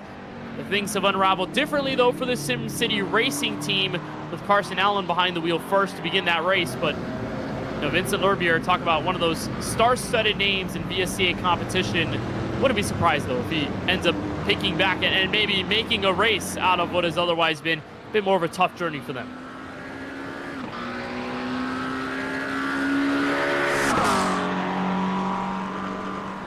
So Thomas Spencer going to pick up the leading group, while there is Santiago just now catch on to the tail end of the line, and he will be shuffled through before too long here as well. You already see him starting to pick a few drivers off here.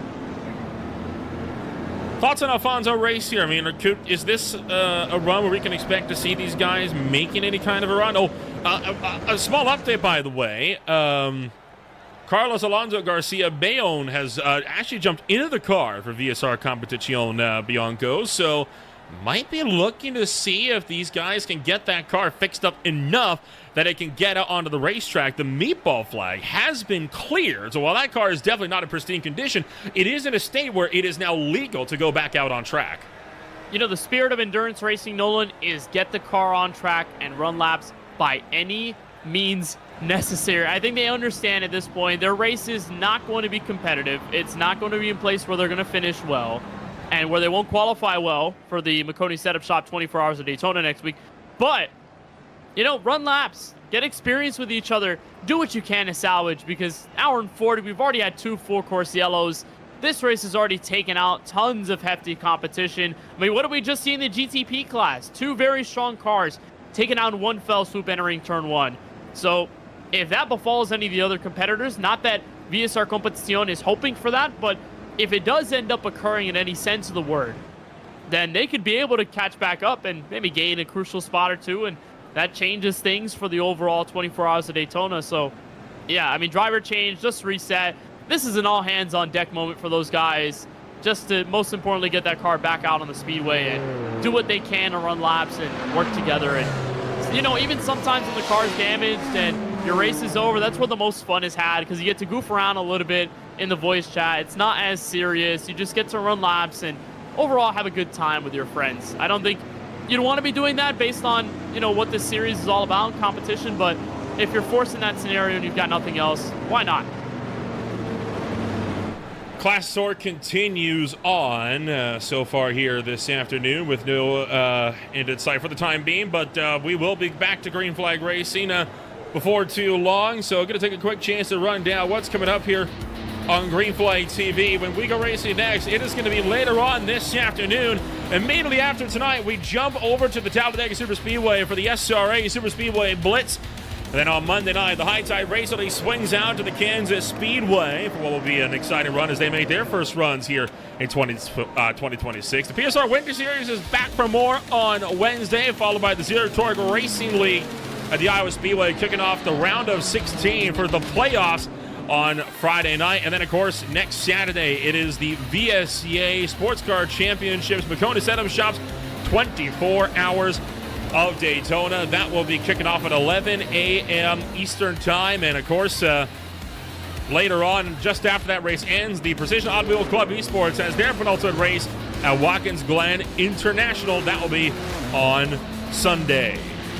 So plenty of races then still yet to come here on Green Flag TV, and no end in sight. 2026 is going to be a busy year. And we had 2025 rolling around, coming to an end. Man, you guys don't stop working. I mean, that's the grind. That's the spirit. Just grinding, getting a race already in 2026 on the first day. You know, no rest for the restless, right? That's what they say. GT Pros have been sorted out from the GT AMs. And there you see Connor Botting waiting for the rest of the GTM field to catch up to the tail end of him. So drivers are almost in full position here. The one thing that's standing out to me, Vitor Pita maintains the overall race lead still up front ahead of all of the GTPs. Remember, the difference in stints is roughly 7 laps between when Vitor Pita came down pit road versus when basically his other competition, technically Dominic Eisenberg, the technical leader of the LMP2 group behind the GTPs, but second in that class. So, I mean, it's not that big of a difference, and if you're able to have that track position, I mean, why not? If you came down earlier, you had your service, Pita's still in this stint, why not use that to have a buffer between yourself and the rest of the LMP2 competition? Although I believe they are going to cycle things around. So Pita will be the first driver in the LMP2 class, but we'll have to give way to all the GTP traffic. But, I mean, regardless, not a bad call at all. You stay out, I mean, you come in already, and then you stay out in this sequence, and then you just let fate decide what's going on. And for the Monarch Racing team, I mean, why not in a race that has been solid but hasn't been standout for them? If you could put yourself in the spotlight, be the leader of the LMP2 class here, that's going to be big.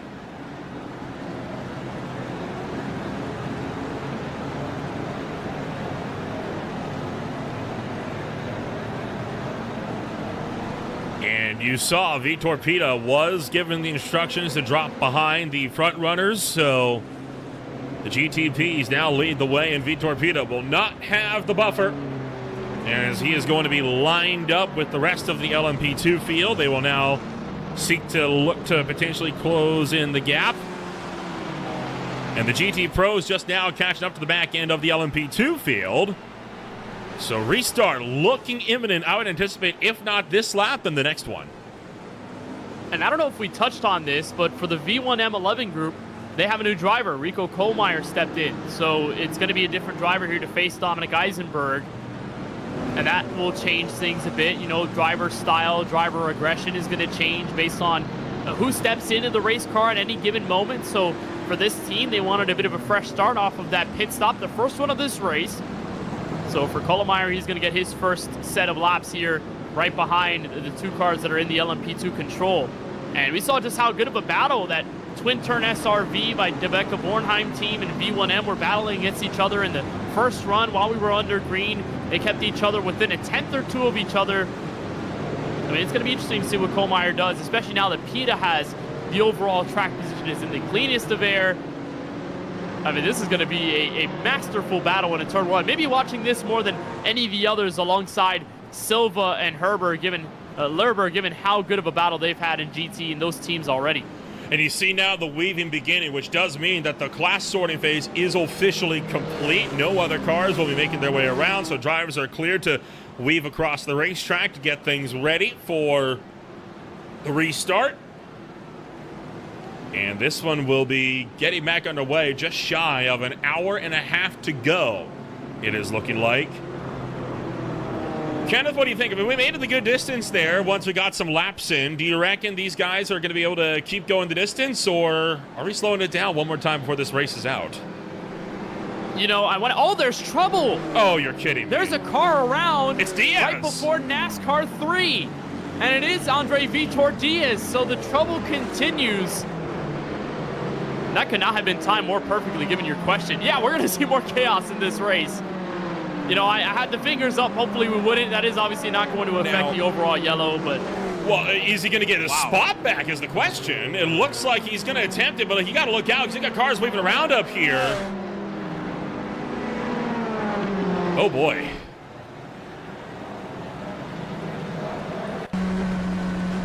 Sandra Vitor Diaz.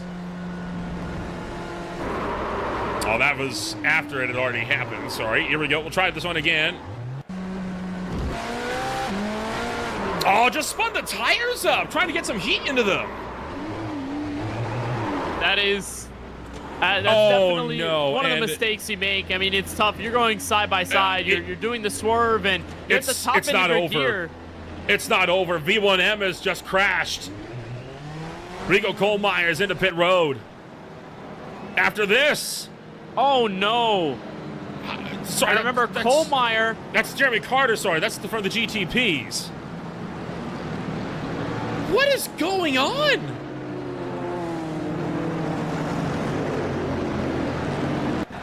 You'd think there's something on the racetrack. Man, these cars have so much power. And I'd imagine it's the same situation as Vitor Diaz, just obviously a lot more catastrophic. You're at the top end of a gear. The revs are high. The wheels are starting to spin. Again, these are cold tires. These guys haven't gotten a full green flag lap in after coming in. So the grip is not there, like we've mentioned all day long. And, you know, you put a little bit too much gas in it, you don't think the car is going to unravel. You know, with these machines that are so sophisticated, so advanced, they have the underfloor that is so specific to a car not in a yaw angle. As soon as you get a yaw in it and the car starts to spin, the downforce in the grip is therefore fully gone. So you're just a passenger more often than not. It's hard to very much save the machine when it's like that. And the heartbreak continues for several drivers in the most awkward and the most unbelievable of ways. So we have two other updates as well, by the way, in regards to incidents. The incident that caused this full course yellow has been officially put on the books, and Alfonso Rice has been disqualified for failing to serve the black flag, and we've had another spin! Yeah, there's more trouble. Oh, I have no words. I have no words.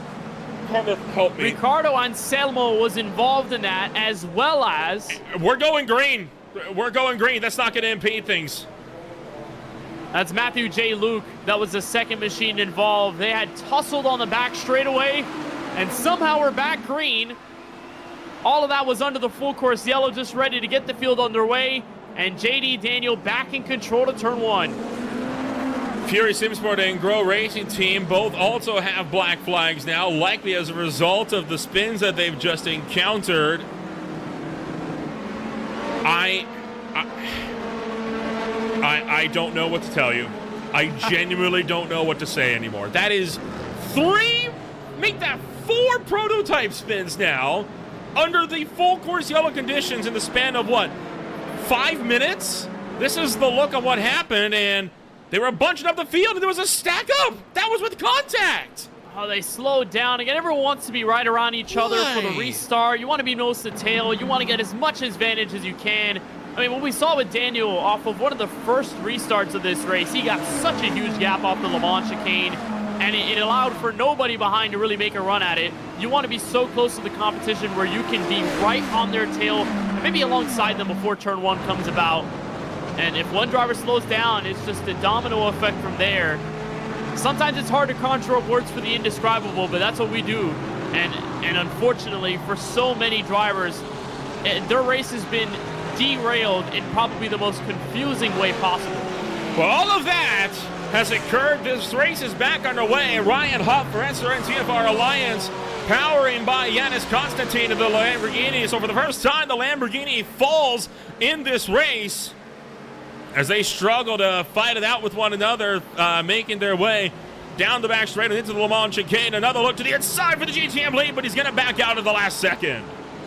You don't want to do that in the bus stop. You don't really want to make a move and be side by side, because like we already saw under green, the curbs are so dangerous. There's just one Figueroa Correa for the VSR Competición Nero squad. And the accuracy's going backwards. Looks like a hiccup there in the Le Mans chicane, but you don't want to go side by side. You want to be single file, follow the traffic in front of you. And we mentioned those curves, how dangerous they can be. Figueroa Correa just hopped a bit too much on the first curve, and around he went into the asphalt. And I'm sure he is thankful that they have repaved that section now and it's not grass. I guarantee you, if that's grass on the outside, he is going hard into the tires. Yeah, you really want to escape any of that mistake, and thankfully they paved all of that. Daytona did that in an initiative to clear up any potential blowover incidents for NASCAR. It was not for sports car racing. They did it because Ryan Preece went flipping in the 2023 Coke Zero Sugar 400, and then they had to flip the following year in the same race because of that grass, how it hooked the car and sent them as they were airborne up and over. So they paved all of that down to make sure that the incident would not happen again in that sense and as chaotic as a blowover flip.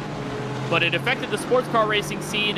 It enabled them to rehaul that Le Mans chicane on the back straightaway and have all of that pavement. So it's a saving grace for Correa there, as we have a great battle building up so far for position further up in the GT class. Manuel Mayer, remember the trouble he was in earlier today. He's picked back up for Vulture Motorsports Pro, and Rodrigo Marreiros for the RTR RIC Team Racing 1 machine, right to the outside on the back straightaway to the braking zone.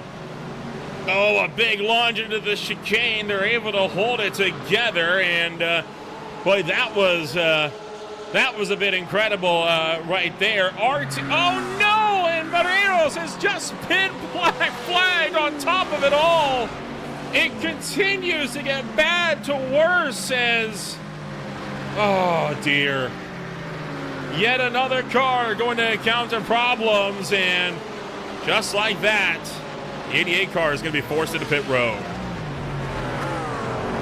And the hits just keep coming. Oh, they're spinning again! Oh, Matthew look out. J. Luke just squeezing by that. It's Ryan Huff. The GTM car sideways in the middle of the field entering turn 1. And the whole field scurries by. Caution. And there's the full course yellow again. They had our to. Third of the race. Nolan, it's been tough for the traffic. It was 3 wide on the tri-oval. And as we had the second look at it, it was hard contact between those 3. And Ryan Huff, who was in competition for the GTM lead, is going to get spun around. And I think JD Daniels probably feeling a little frustrated right now. He's got the lead in hand. It's going to be good that it's frozen right now, but he just wants to keep racing like everyone else, and we're going to be under the pace car once more in this race. That's a situation where you have no choice but to pull the trigger on the safety car, right? I mean, you have a car stopped sideways at literally the fastest point on the racetrack. No choice. Yeah, I mean, that car stopped. It's such a dangerous point of the racetrack. That's the start of the braking zone. Look at this, 3 wide, where Ryan Huff is on the outside, and it's the Lamborghini who's going to kind of pinpoint all of this. The Daily Car Dot Market Aries racing machine of Yanis Constantin. He's going to be the one that points his nose in the middle. They're 4 wide, by the way, faintly 4 wide. On the straightaway to the 18-degree tri-oval, he attempts to move to the inside. I don't believe Ryan Huff is expecting him to be there, but by the time they are, remember that red car on the inside. And this Josh was Goen. He can't go into the double yellow. That's illegal. You can't do that. So he just goes through the middle, and the space just runs out. And remember, this is the fight for the GTM class lead as well between these 2 drivers, which is why you see him making such an aggressive move, but definitely one that was not on. There just was no hole there for him, and that is a shot that Ryan Huff takes into the outside wall. That LMP2 did a great job to skate through that. A lot of cars did a good job to skate through that. All of them could have made this situation much more dire, but thankfully they got out of the way. They reacted in enough time, and high IQ for the field to step out of the way. But, I mean, that's his competition. That's how you do it when you're running so close to each other. But I'm not sure what the decision was there. Maybe he anticipated Huff to go up high. They saw that GTP car go around. So maybe the decision there was, hey, if I'm Constantin, I'm going to see Ryan Huff. I have my nose there. He should move up high. Let us go 3 wide to turn 1. But then you think about it for a second time, and you say, when do you ever go 3 wide in turn 1? And then the space runs out. Huff is defending his position, and the contact is ultimately made, and at a high rate of speed, these guys are going over 175 miles an hour. As here's Matthew J. Look, he had a good look at where this incident unfolded and how he got away from it. But, yeah, just hard-nosed racing, not giving up real estate. And it just creates another full-course yellow here from Daytona.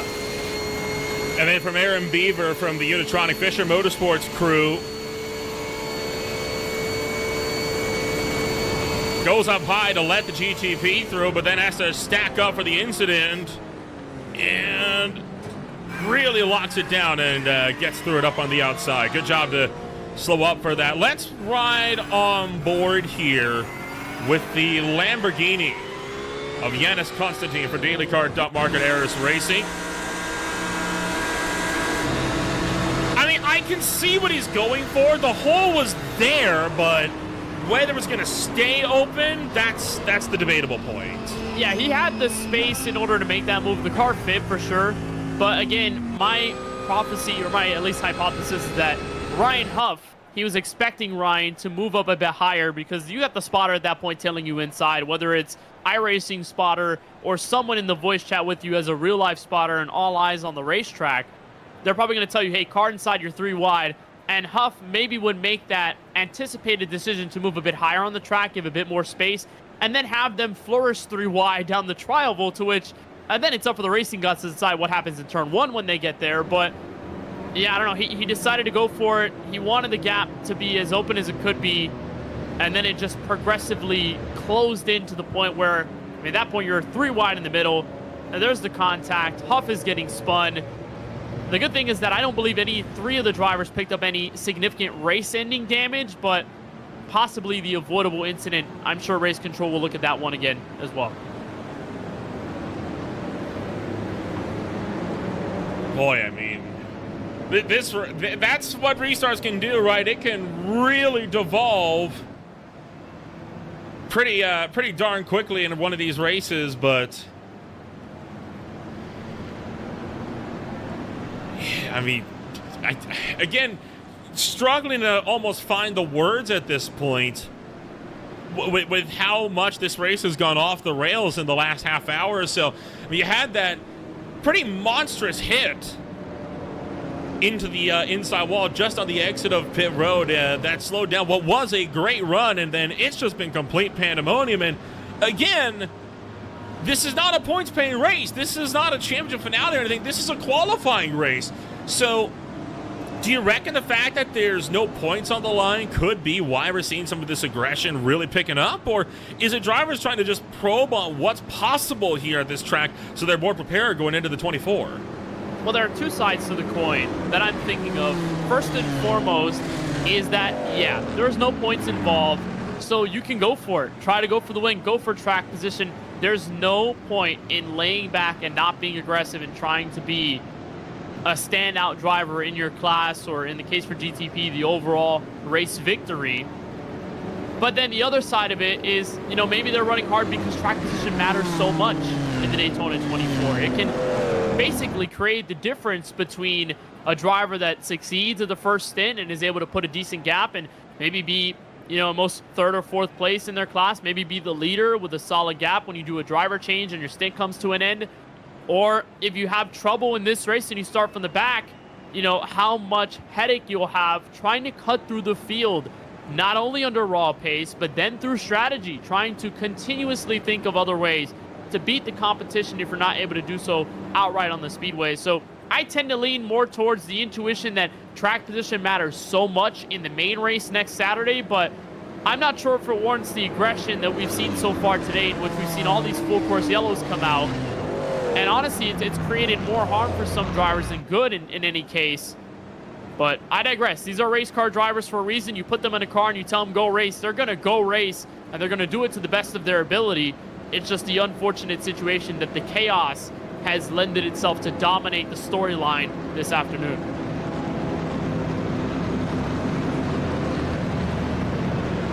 One hour, 19 minutes, and 15 seconds of racing action left.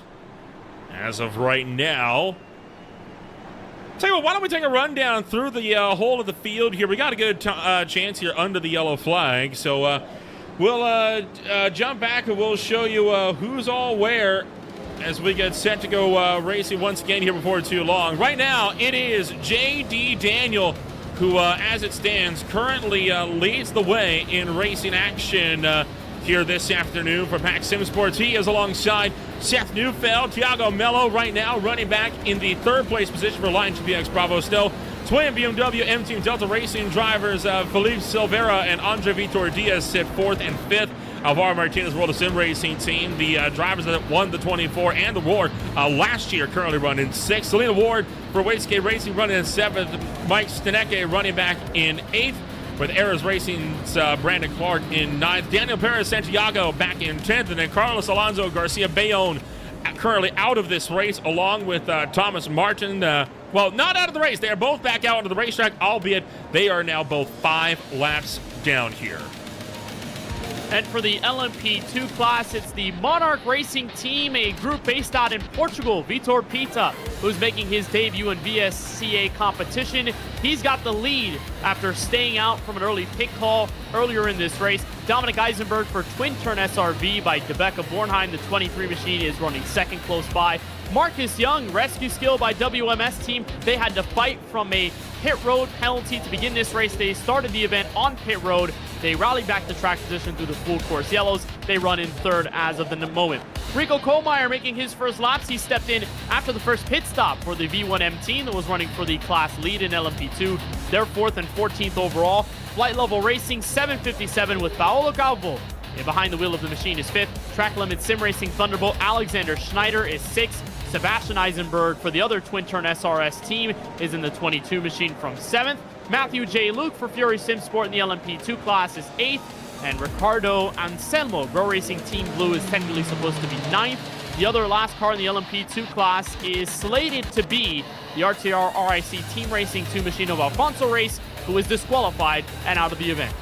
GT Pro is headed up by Vincent Herbier for SimCity Racing. And then, of course, Tomas Silva back in the number 2 spot for Virtual Power Sim Racing.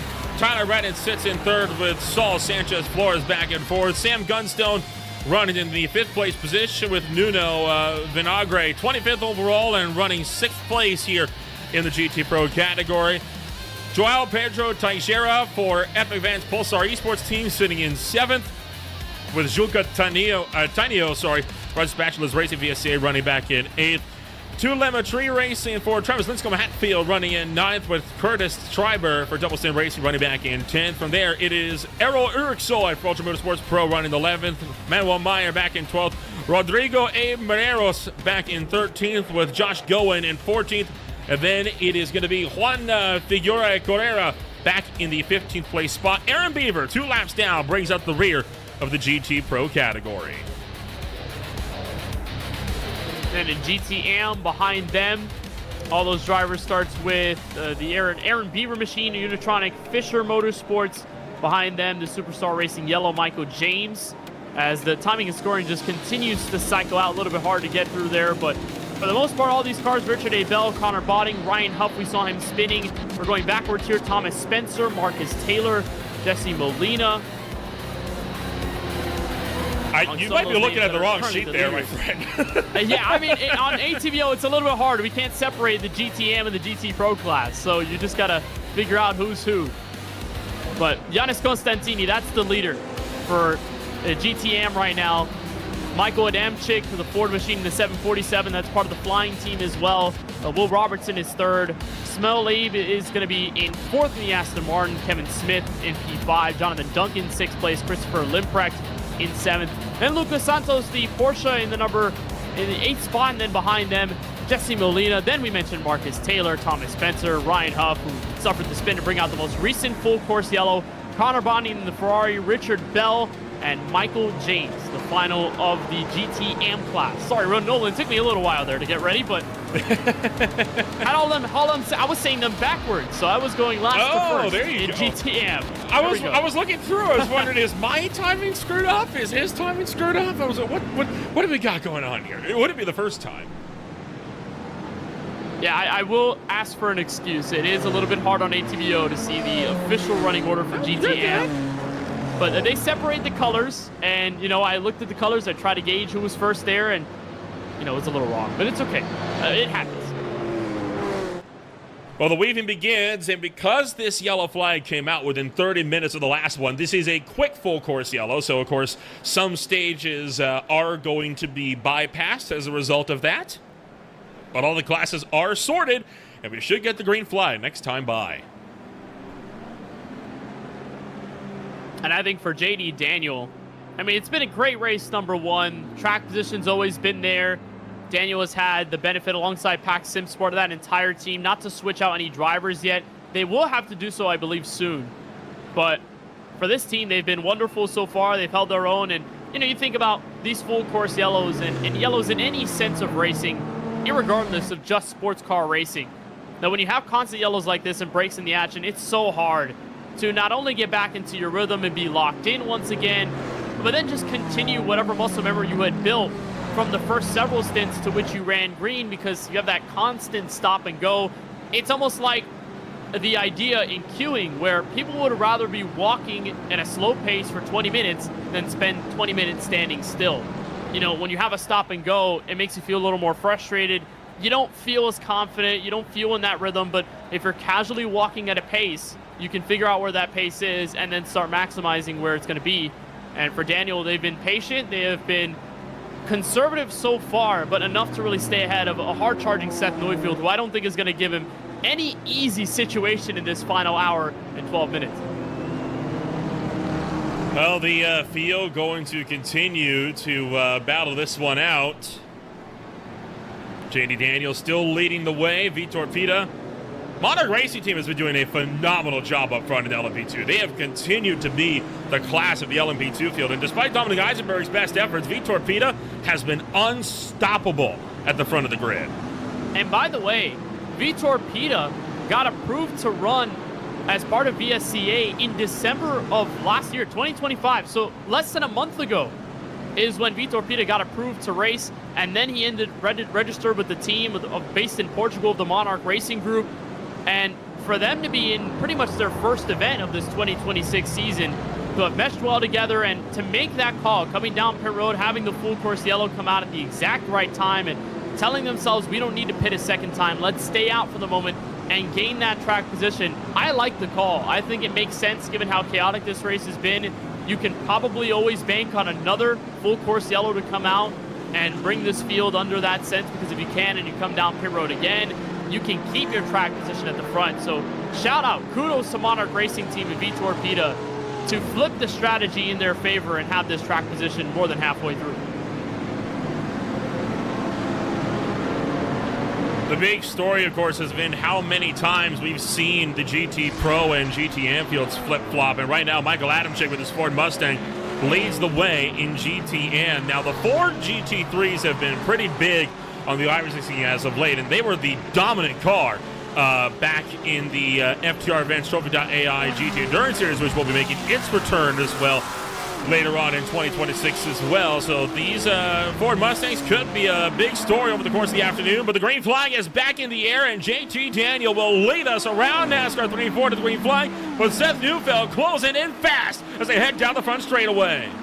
This is reminiscent of some of the first restarts of this race. Seth Neufeld and his BMW M-Team TSR GTP. They've been able to hang tight, and here he goes. Outside charge in turn one, looking for it on Daniel, but Daniel doesn't flinch into turn two. Through turn two, through turn three, looking for the inside line for Neufeld. Not able to get the lunge going, though. JD Daniel continues to maintain the gap. A solid run for him. One car spinning off the behind. Oh, the big crunch behind.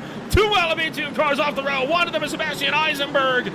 Multiple cars going around, and the full course yellow is out again. Fourth one of the day, and this time we didn't even make it out of the infield. And that was before the spot of trouble to bring out the first full course yellow of the afternoon. It was right after turn one. Eisenberg in a side-by-side battle with Alexander Schneider and Matthew J. Luke. And it just looked like Eisenberg lost the race car. It was going side-by-side. There wasn't any initial contact in turn one. He just went off of the racing line, and the car just stepped out from underneath him. And then right behind, I mean, it's a dangerous place to be perpendicular on the racetrack, blocking the whole entirety of the asphalt. And Ricardo Anselmo for the Grow Racing Team Blue ends up seeing him at the worst point, and then they end up T-boning against each other, and that just pretty much backs up everyone else. There's the look from Eisenberg. He's on the outside. He's trying to stay out of the way for too wide, and then the car just steps out from underneath him, and he's on the brakes. You see him, the smoke. That's him holding on to the brakes to get out of the way, and a hard hit from Anselmo behind. Yeah, that is a brutal impact for the Grill Racing team there. And then he got hit by one of the GT pros. Look at the Aston Martin doing a fantastic job for Tyler Redden to whoa that car up and avoid any major contact. And the driver that got into the spinning machine was Thomas Silva, driving for the lead in the GT class for Virtual Power Sim Racing. He not only got hit by Redden, but then ended up stuffing into the prototype, the LMP2 car in front. There's one hit, and there is two. And again, we're going to get it right on board here with that Aston Martin. I can't understate how good of a job Tyler Redden did here to slow this car for Blocko Motors. Take it right on board with him.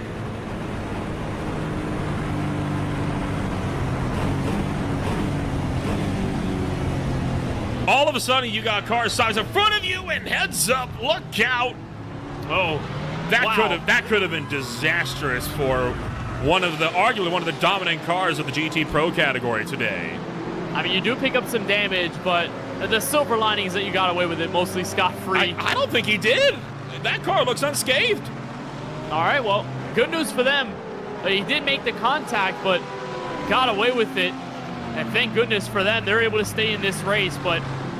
And that's such a blind corner as well. You see the wall come up for the pit road access lane, and you see the smoke come up at the last second.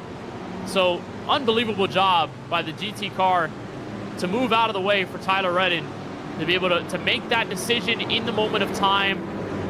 And then right as the LMP2 cars were crashing in front of him, just being able to hop on the brakes, come to a dead stop, wait for them to scurry out of the way, and then just continue on. He's going to lose a couple spots track position-wise, but it's better to lose some spots on track and have a clean race car versus gaining any spots and then ultimately getting caused in the mess. One driver that did not avoid successfully is Tomas Silva for Virtual Power Sim Racing, chasing the lead. Just didn't quite know where to go, and you saw a lot of indecisions there. Man. Fourth safety car of the day, or fourth full course yellow of the day, although arguably here, this all stems from that initial full course yellow that we had in the early stages. Right, where we, of course, had that massive crunch into the wall.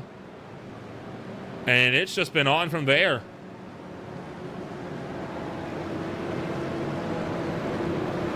Again, turn the chaos knob to 11 in this race. I'm kidding. Given how much carnage we've seen, even under yellow, just the troubles that drivers have ended up being the victims of, whether it's, you know, swerving and then spinning out the race car or stack ups that create further damage. We've seen it all this afternoon.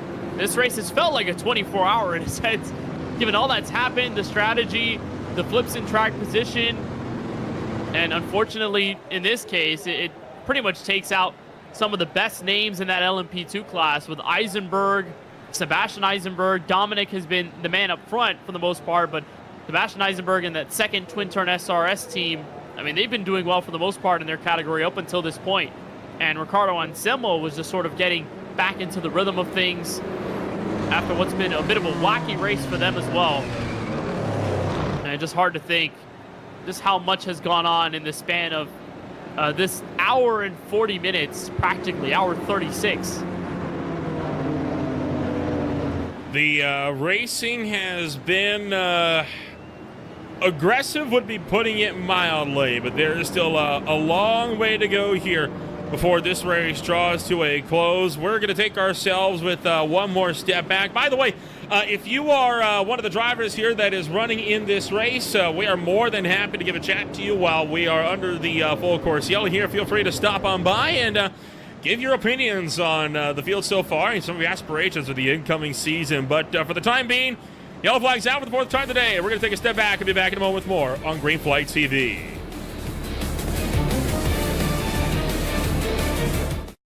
Racing isn't easy, but experiencing it is.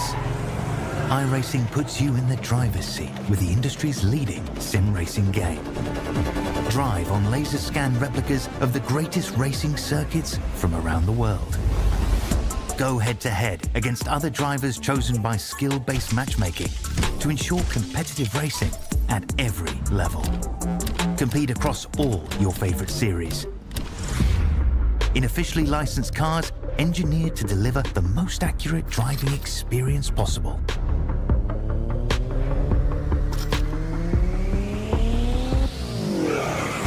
Join a race or host your own with players from across the globe. Race against the computer or in a league with friends. Feel the thrill behind the wheel.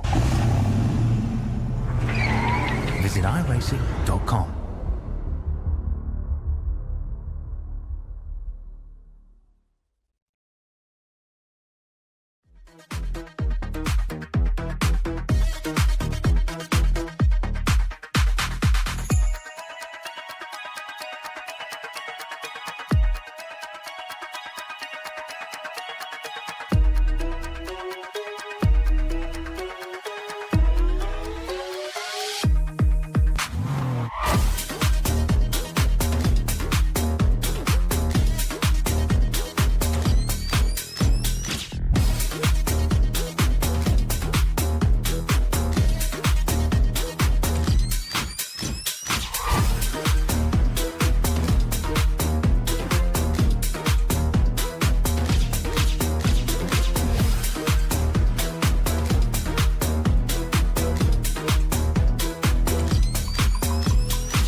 Welcome back to Green Flag TV, where once again racing action is getting set to kick off, hopefully before too long here, as the fourth full course yellow is still very much in effect. Once again, my name is Ola Ramble alongside Kenneth Buena, bringing you all the action from start to finish here this afternoon. A brutal opening race to the season so far, and this has very, very rapidly turned into a big race of attrition. It has. It's mostly been all about surviving in an event where at the beginning of it all, you're thinking the main priority is get track position for next week's 24 Hours of Daytona. Now it has quickly spiraled into I need to make it to the end of this race no matter where I finish. It hasn't been mostly that case for the front end of the GTP pack with JD Daniels, Seth Neufeld, Thiago Mello, and most of the top five apart from Andre Vitor Diaz. You know, those drivers have been clean of trouble, but across the LMP2, the GT class, and even the sprinkles of the GTP group, no one has been able to escape the trouble. And you mentioned it, Nolan, before we came back from this break, the sun is setting here in Daytona Beach. This track is going to change drastically when that sun comes down. The track temp is already starting to cool off. So for the most part, it's going to create a sense where a 76-degree track temperature is going to continue to creep down. The grip level is going to go up. And we mentioned in 24-hour races, the day is different from the night. Some are better in certain disciplines than others, so it's going to be tons of fun should we get more green flag racing. Sunset anticipated to be around 5:39 p.m. in sim time. It is right now just past 4:47, so this race will be ending just as the sun sets behind the horizon. Officially under an hour of racing left to go, and if these guys want to get some racing in, they're going to have to figure out what's going on here, right? Because, I mean, these guys, they're running out of time if they want to fight for those spots in the Daytona 24. Yeah, if there's any point to clean up the race, it's going to be now in this final hour. Reset mentally and tell yourself, hey, we still got a long way to go, but we've got a race to finish. We don't want to put ourselves in such a dire position to where we risk losing a spot in the 24 Hours of Daytona, at least a good one, or risk our race entirely here and then junk it and call it an end. So Yeah, really, now's the time to lock in, get ready in your rhythm, and most importantly, just stay green, stay alive in this race, to which we've seen fantastic battles across the scene. It's just been more so about who can keep it green, and most importantly, second round of pit stops under yellow will take place here at the front of this field. And crucial thing for the LMP2 class, Monarch Racing Team and Torpedo, they had stayed out on the last sequence. It appears they're going to be out again for the LMP2 class, and they will let the entirety of the group come in. Except for Brandon Clark of Ayers Racing, one of the lone GTVs that stays out here on this one, and he'll take up the lead of the race. Oh no, in the 55, JD Daniel has missed the box. Oh, it's disaster for Daniel. And this could be what costs him a win in the road before the 24. That's a huge mistake. And remember, we saw that earlier on the yellow flag pit stop. He overshot it. It was much less disastrous. Now he's at an awkward angle. Surely he may lose the front spot of GTP. We know that Brandon Clark is staying out, but for first spot off of pit road, that is dire. More cars are coming out. There's the switch, and there may be the net lead for the overall race.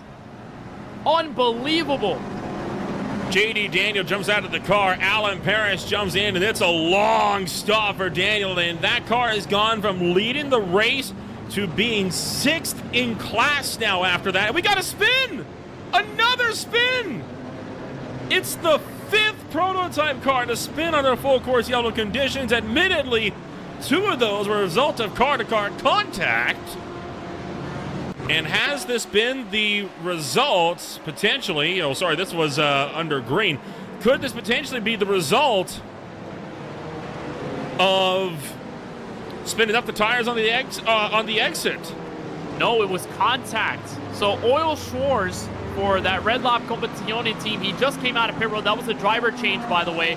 And he was coming out side by side with what inevitably would be the Felipe Sonner car for BMW M Team Delta Racing. It's fade 3 wide, it becomes 2 wide, and I don't know if either of them thought they were going to clear each other or what, but they make the contact, and then sideways goes Schwarz, and he goes spinning through the grass. That's just clumsy. That's clumsy. The thing that gets me about this is you have other drivers, right, that are here to act as spotters. Like, somebody's got to be telling these guys what's going on. I mean, it just comes down to the drivers. Some of them have teammates and other people that are willing to be their live in-race spotter, can give them just a better scope of what's going on around them, and then just rely on the iRacing system themselves, which, you know, you can make the discussion about how inefficient or efficient either method is, but it's just really tough there when you've got an exit like that that narrows up so quickly. It almost reminds me of the new Echo Park Speedway, how it widens up in the tri-oval, the quad oval, and then when you go to turn 1, it really narrows up. It's obviously very different because this goes from 2 lanes to 1. It's a merge point. And so for Felipe Sonner making that contact with Schwarz, and they were just coming in from 2 different points, maybe neither of them willing to give up for the merge, and so it just creates more chaos, and there goes Felipe Sonner anticipating he would come down pit road again in that BMW prototype. Man, this race has just been littered with chaos. I think every moment in which we think maybe there's going to be a full class reset, then the chaos just continues to show us that it's always going to be present. That's the funny part. And critically, you got 2 of the BMW M Team cars, 2 of the 3 that have black flags on top of that. Michael Simpson and Felipe Sonner both forced to the pit road. That is what was 6th and 9th in class. The only car that didn't get a penalty was Daniel Campos from the Delta Racing crew. He is right now running 5th place in class. So again, like it just keeps on going. Sorry, that was 3rd place in class for Simpson, who does now have a black flag. The 2nd place runner GTP does not. So it just it keeps on going more and more and more. And dare I say it, these full course yellows have been almost more drama filled than the actual racing. Yeah. Well, when the racing begins, it almost becomes fun because you see all of the competition. We got good racing, but yeah, you're right. The drama really ensues when the yellows happen. It's just a blend of merge points and miscommunication and just random things happening. It's a tale of the bizarre sequences here at Daytona, and it's been wild to cover nonetheless. I don't think any of us, including the driver base, were expecting this race to derail so far into the yellows that we've had today. But, I mean, nonetheless, we're here. We've covered it. It's just been wild, to say the least. I think a lot of this has in part to do with the fact that this is a sprint race. The mentality you have going into a sub 3-hour race is way different than, you know, a 6, a 10, a 12, a 24-hour race. It's a lot more frantic, a lot more manic in a sense, and I feel like that's contributed to a lot of what we've seen so far today. I'm willing to bet that the actual Daytona 24 is going to be nothing like what we're seeing here this afternoon. And I know that's ironic, considering I said this is an idea of a prelude of what we can expect to see in the 24, but I think the 24 drivers are going to be a lot more composed. Everyone's thinking long-term. No one's going to be making these desperate 3 and almost 4 wide moves that we have seen in this race, you know, 1 hour into a 24-hour race. Yeah, I mean, when you're an hour into this race, you're basically through halfway, and then you're thinking about what am I going to do to put myself in position to win, and the desperation starts to kick in when, especially you're in this final hour, even final 30 minutes of the race. But you're right, 24 hours, it's going to be a grand scale, so for the driver base, they're probably not going to be as desperate to make moves or be less aggressive, and it'll more string out into the strategy-filled sequences that we've seen at other Daytona 24s across the sim and in real life. However, this race was described by league admins as one that is short enough to be a sprint and not to feel too long, but a race long enough to where you're thinking about strategy and almost getting into that endurance mindset. They wanted this to be a fair balance between having it be a sprint race and having drivers go at it for the win on a sprint format versus having it be long enough to where you're not necessarily getting comfortable with being too aggressive.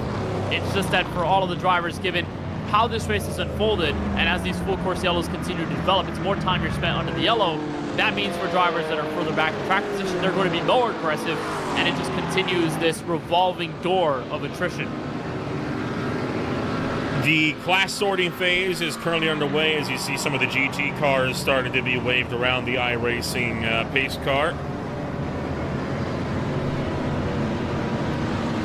This race, man, it's had its ups, it's had its downs, and we're hoping to finish this one on a very big up here. 51 minutes are left, and we are anticipating to go green before that timer hits 40. And look at the way this field is laid out right now.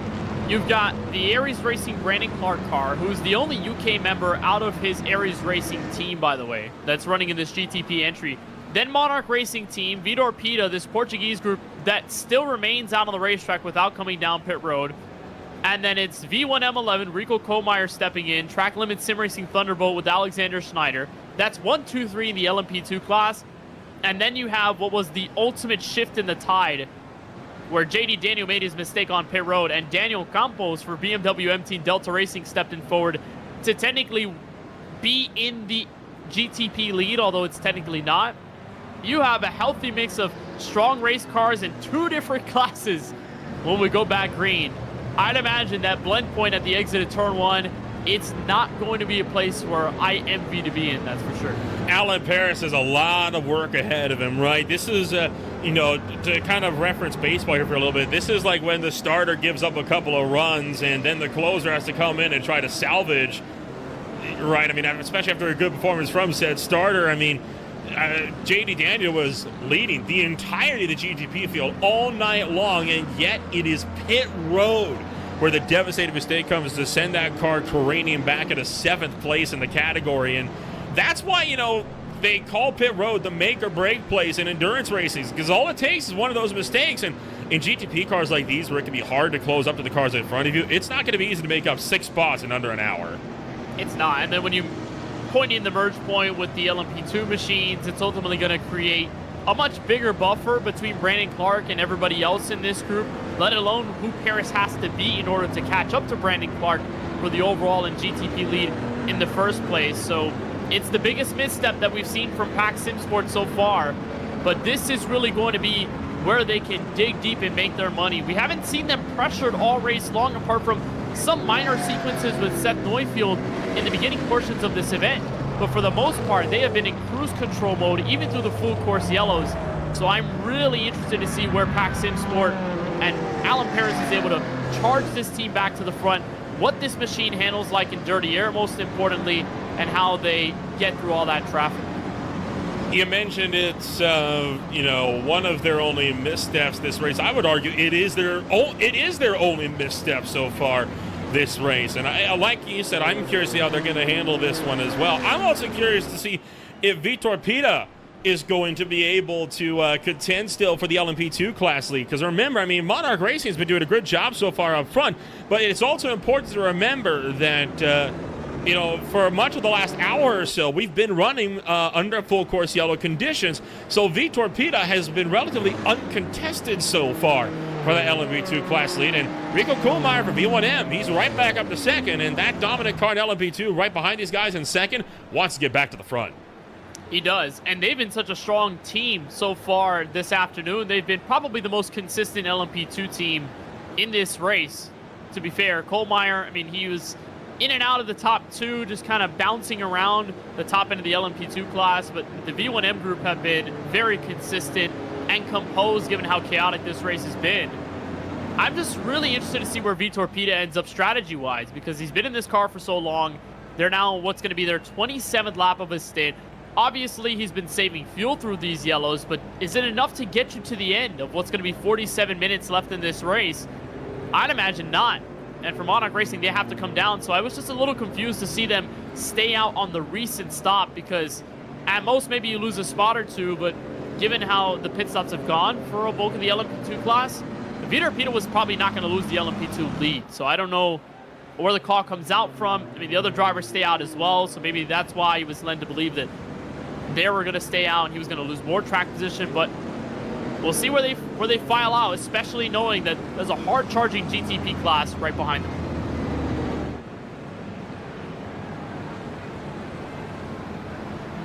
And then, of course, you have the GT fields, right? GT Pro has had quite a bit of shuffling going on in the last hour or so under these codes, not these code 60s, sorry, these full course yellows. Grow Racing Team now with Nuno Vinegre currently leads the way in GT Pro. And then it's Double Stint Racing's Curtis Tiber right behind them that's trying to make a run. They, of course, are two drivers that did come down under this latest full course yellow, but Nuno Vinegre is not. So Grow Team Racing White is not going to be up at the front of this field for too long here. That car is due for a pit stop here in the next, I would argue, half an hour or so. And then, of course, BMW M-Team TSR GTM, headed up by Jesse Molina, now leads the way in GTM. They are trying to fend off Wastegate Racing's Neil Forbes, who is taking over from Selena Ward. Things have changed a lot in the GT class, and that's what makes it so fun. All the different leaders and all the different teams that have taken spots at the front end of the field. Yeah, I'd imagine this is going to be the closest fight we see, frankly, for the entire race with 45 minutes to go. And a beautiful-looking number 33 that's looking to patrol that Mercedes up to the front. A car that someone has been doubted by some on the iRacing sim. You know, I remember before they got that update for the GT3 2020, the Mercedes was seen as one of the bottom feeder cars of the GT category, alongside all the other new manufacturers and new cars that were coming out when that BMW came out. I mean, that was a huge shift in the tide. Everybody was running that car. Then when the Mustang came out and the Corvette came out, everyone started running it. You know, the Porsche has had its fair share of time being that lead car, but ever since that Mercedes got the update, it's been basically on par with the rest of the field.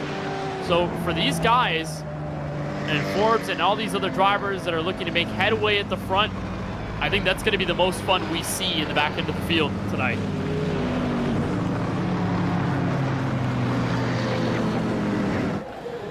The LMP2s now separating themselves out from the GTPs. We have already seen the GT Pros and AMs get themselves sorted, which means another restart is in fact imminent. I think these drivers have got to be getting a little bit worried though, right? I mean, with how these full course yellows have gone, I mean, if we get another one within the back, 20, 25 minutes, you could be looking at the end of the race at that point. Yeah, now's not the time to wait, and now's not the time to end up in another full course yellow. And the last thing these drivers want to do, especially if you're behind the mark on any of these classes, is to be under yellow and have your spot frozen. You literally cannot do anything until that green flag comes back out. So they're going to have to hope they run this race all the way into the brink. And I'd imagine that it's going to be possibly more aggression out of this group, whether that's for better or for worse. We'll end up finding out, but for the most part, it's going to lend itself to some really keen racing. And this is where the strategy comes in. If you've made your bet, this is the time to lie in it. If you've stayed out this far, and maybe you're just going to teeter on that edge of the fuel window.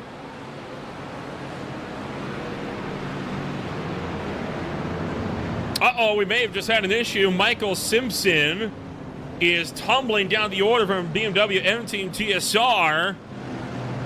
And I believe they've just had a connection drop with one of their drivers. And the dramas continue. Oh, they're back. It's struggling, though. Michael Simpson trying to regain connection before that car is reset to pit road. It was in for a few frames, but then it blinked out again.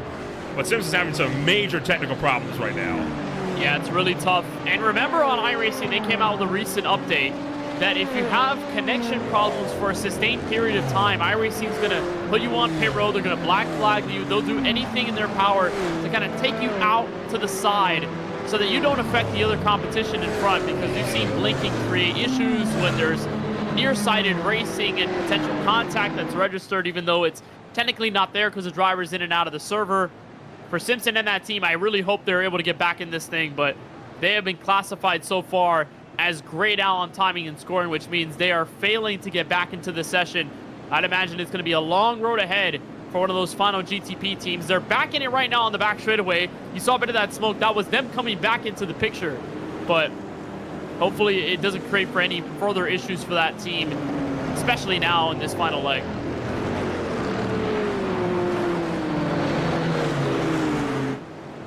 Still no green flag this time by, but with these drivers now starting to weave across the racetrack, end of next lap, we should be getting this race back underway. So that means just under 40 minutes of racing will be left of the 2 hour and 40 minute roar before the 24. Brandon Clark still leads the way. Danny Campos second. Gabriel Peckley third in the GTP category. Behind Pita, you got Kohlmeyer and Schneider. Behind Vinagre, you got Triber and Tainio. And, of course, behind Molina, it's Forbes and Ketty. I like the broad mix of manufacturers. So often in endurance races, you see a lot of drivers favoring one particular class. But with all the BOP and fuel limitations and even engine power limitations that VSA puts into these drivers, be careful, Brandon. But they put in so much work into figuring out a fair balance, which ensures that no one car is better than the other, making it a more of a test of driver skill than the right car. We don't talk about the LMP2s, though. Yeah, we don't. But it's so fascinating to see this constantly developing work in progress for endurance racing, especially here on iRacing, because they just constantly add updates to these machines. It might be one of the most updated classes and groups of cars that we see out there on the sim. GTs are constantly getting their fair share of updates for setups and tire wear and aerodynamics. BOPs and GTPs are also getting their fair share of updates, especially as new manufacturers and new cars get released on the sim. I can remember several points in time, you can almost distinguish them in eras, where a specific GTP car was the most dominant, that you'd see all the top drivers in top split running that manufacturer because they would have the edge in those weekly official races versus others. I remember when the Porsche came out, it was like that. When the Acura came out, it was like that. When the Cadillac V-Series R was the mainstay leader of the GTP class, that was the front runner. Same thing with the BMW. All of the new cars ended up having some kind of edge on the competition. And I think it's a kudos to iRacing to fight this constant battle of equaling these cars out to where everybody has a choice on the sim and they could be as competitive as the next guy. And like you said, it's been fantastic to see the diversity across all of these classes, especially at the front, where each manufacturer has had their fair share of advantages in this race, and it's allowed for some really good spot changes at the front as we're ready to get green.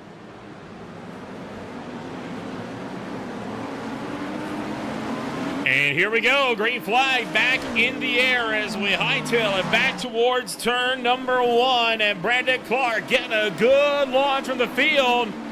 Meanwhile, Vitor Pita with a black flag and its problems with the LMP2 leader as Pita is going to be forced in a pit road as a result. It is devastating. Here comes the third place runner, Alexander Schneider, for his last stop of the day. Oh no, that is heartbreaking for Vitor Pita and the Monarch Racing team. They've stayed out so long in this race. We're going to wait for official word from what race control tells us. But for the most part, it probably is given that Vitor Pita stayed out so long. Car in trouble at the exit of turn 1, and the LMP2 lead will switch hands. Rico Kohlmeyer in control with under 40 minutes to play. That is Ryan Serlich for twin turn SR-V by Rebecca Bornheim. That has gone off the road, but no problem so far. Up front, Brandon Clark continues to lead the way ahead of Daniel Campos as they fire back to the oval. Under 40 minutes of racing to go, and it is on.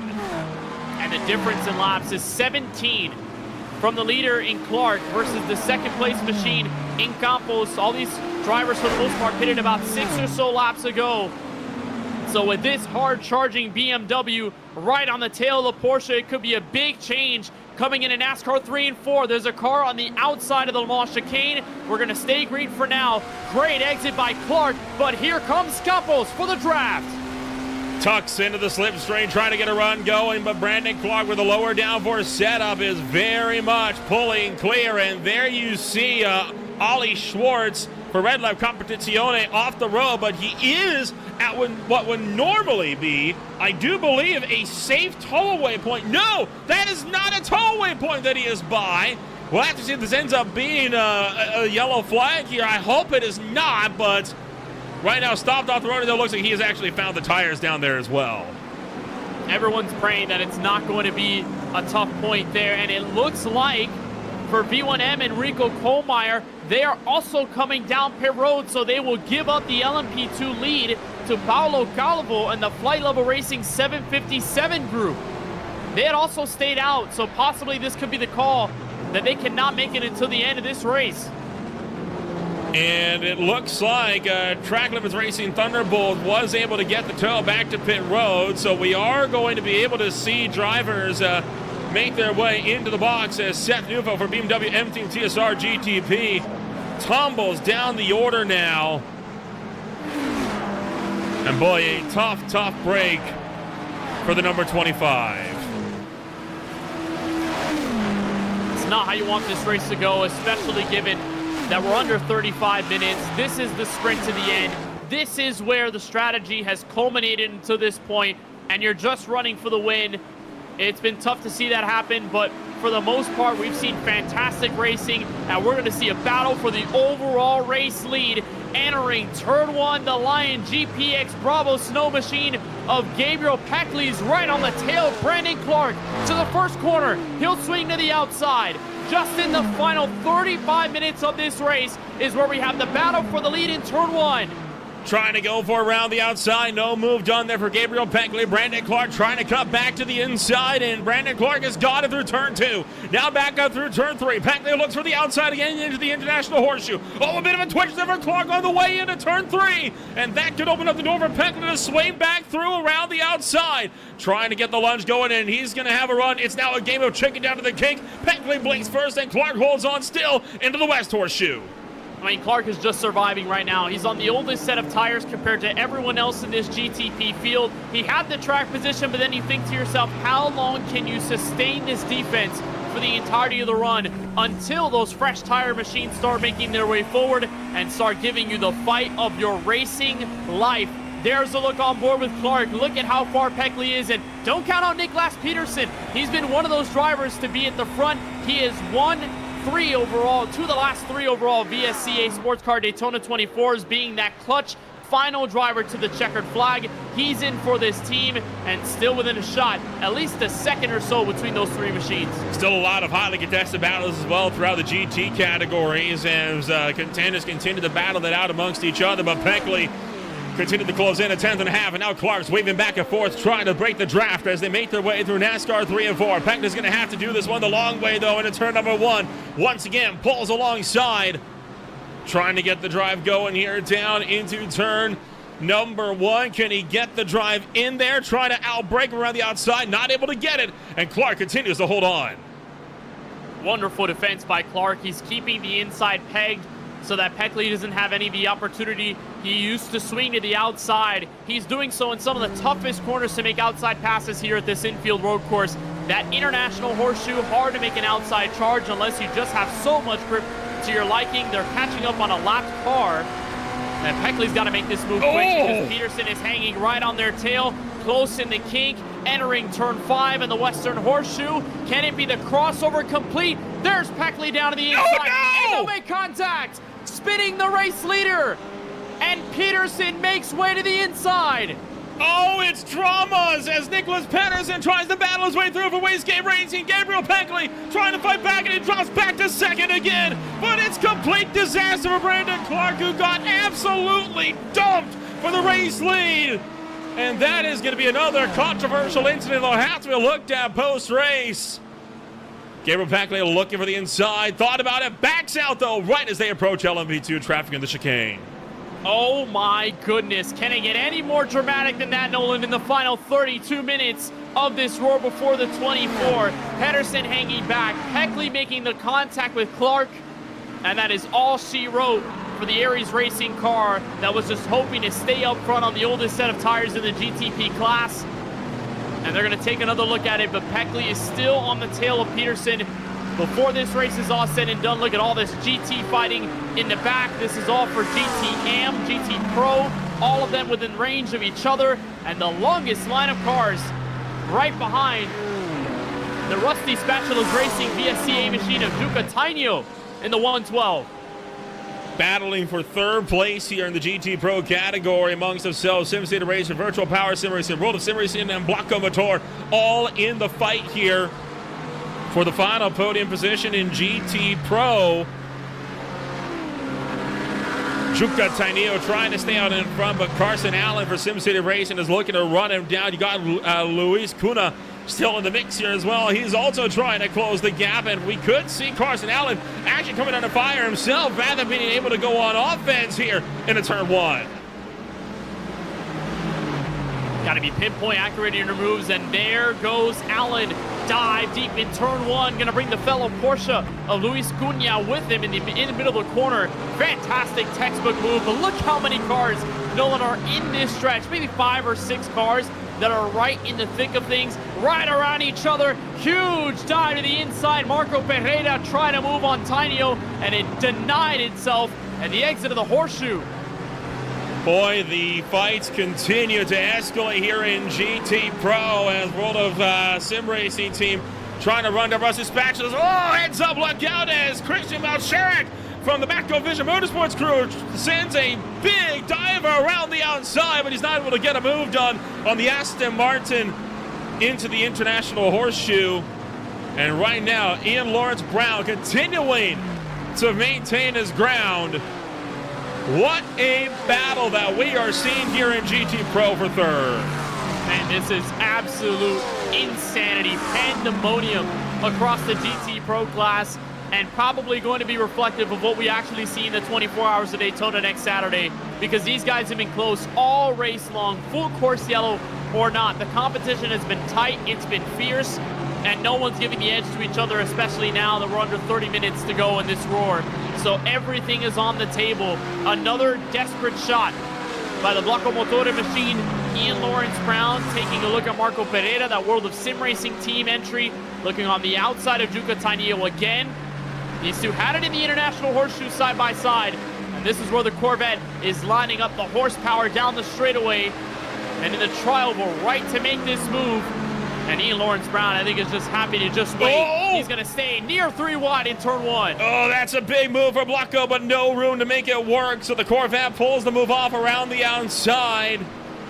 And Duca Tainio Dropping back into the 6th place position. Ian Lawrence Brown maintains his run to 7th. There's a huge launch down the inside from Christian Bell. He's almost going to catch the Aston Martin in the International Horseshoe, but just keeps it out of the door, and still Blackamatore hangs on. You got to be really accurate, you know, all time, figuring out what's going to be the best strategy, what's the best line in this flat portion of the infield road course. You got the 2 horseshoes, very distinct corners that you got to wrap yourself around and put your gas down first. And for all these cars, that's where they're finding this edge. But like I mentioned, all comes down to how you can set up these long straightaways. Right here, this left-hand corner, you catch the grass, it could be a little treacherous, especially with the exit as well. If you go too wide, it may lose you a bit of time. And then down the straightaway, NASCAR 1 and 2, all this high-end 31-degree banking in the corners, and then down that long back straightaway before the Le Mans chicane, you end up using the draft. And there's trouble in the Western Horseshoe right as the GTP leaders are coming around. Caden Wirtz, the Daily Car Market Aries racing car, put himself in the grass, and it looks like there was some contact and some help. That's Daily Car Market Aries Racing that may have gone around. Looks like Gabriel Peckman's had a problem as well because he has lost the lead. He's back to 4th. Nicholas Pedersen has taken over the lead of the Roar. Yeah, I remember we saw those two get around each other, but that aforementioned incident with the Lamborghini is what got Gabriel Peckley involved. He had to scurry out of the way, went into the grass at the wide end of the corner, and there it is, the spin. You'll see the blue car coming into your frame down the left side. Yeah, he was right in it. So he ended up in the grass, ended up slideways, and look at all of that GTP traffic coming by. That was yet again more work of a clumsy rejoin. Haven't talked about GTM too much since the restart, but here we go. Jason Kenny and Stevie Amantidis fighting it out for 2nd place here in GTM. It's yet again another Aston Martin, but this time fighting it out with some American horsepower with the Ford Mustang right in front. We mentioned how close that GT Pro battle is. I mean, it's just as fierce here in GTM. All these cars so close to each other, waiting for that GTP to get around. As that's Peterson, the race leader, so got to be really careful around what's going to be the driver that's trying to hang on for the next 26.5 minutes to win this Roar before the 24 and have that pole-sitting spot for the Marconi Setup Shop 24 Hours of Daytona next weekend. It's going to be fun to see what Amanatidis does here for Blackamatore AM. See if he can try and catch up a little closer. I'd imagine it just gets more dangerous so when you have all this GTP traffic, 1st, 2nd, 3rd, 4th, all of them fighting for the overall win. Fight for 5th is on in GTP, just approaching that same battle that we were just looking at there. This is Alan Paris trying to fight back, or trying to fight against Mark Skirschel here for Albrecht Motorsports. And they are right now caught behind one of the Mercedes in the GTM category. Going to look around the outside. This fight under a 1/10 of a second between the 96 and the 55. The closest battle with the GTPs that we've seen for just a little while, apart from all of that at the front of this field. But all this draft is going to play itself to what's going to be some really crucial makes in turn 1, because you see all these cars, one on the outside, other one's going up top. They hop on the brakes a bit earlier. They've got less downforce overall. So you've got to find your lane, and Paris is really going to spearhead this effort. That's where Social can take advantage. If there's any hiccup from the Pack SimSport machine into the International Horseshoe, they're going to follow in the same tracks. So the Cadillac's not going to make the move now. You just got to weigh your options as the faster car, and I think that's what comes with the mental toll of being in the GTP class. The trade-off is you got a shot at the overall victory, but the other end of the situation is you've got to cut through all this traffic in a smart and consistent manner without losing time to any traffic in front or behind you. And speaking of which, for Churchill, Daniel Campos, remember he was fighting for 2nd in GTP earlier on today. Well, now he's got width of the drivers in front. So this battle for what's going to be the top 5 in GTP is going to get a lot more scintillating. And then further down the field in GT Pro, Russ's Bachelor's VSCA's Juka Tainio has really dropped off the wagon here, now fighting for the 8th place spot after formerly fighting for 3rd place. And in the firing line of Jack Hedgecox for Going Racing. Now, Going, the last time we saw them on Green Flag TV, these guys were dominant in the LMP2 category, and they effectively took a clean sweep. I believe It ended up being 5 straight wins in a row for Going Racing in 2024. So I'm frankly a bit surprised at the running back here in GT Pro. Maybe they just wanted a new challenge, and well, they've certainly got it here as they're fighting. Look at the run around the outside for 8th. Yeah, Gowen's that name. You always see an LMP2 dominating, 2024 champion of this 24 Hours of Daytona in that LMP2 class. So you almost think it's a bit surprising. Why would you step down to the GT category? Look how close that is.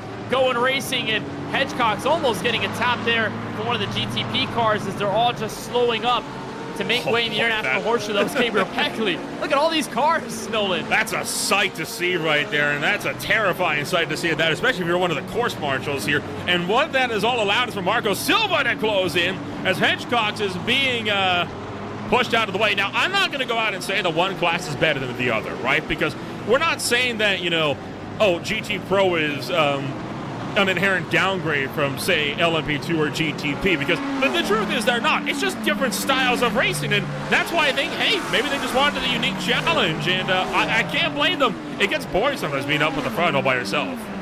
I'm going to apologize for framing the question the way I did. I almost harped it with a negative connotation. Why would you move down? But you can move down for that, like exactly you said, a new challenge, more competitive field. You want to dominate in many ways than just one. So, maybe try something new. Take a shot at these GT cars and see what this racing brings you throughout the course of the season. So, honestly, yeah, embracing the challenge for Going Racing. I think that's a positive thing about iRacing. You can always switch these categories whenever you want as a team.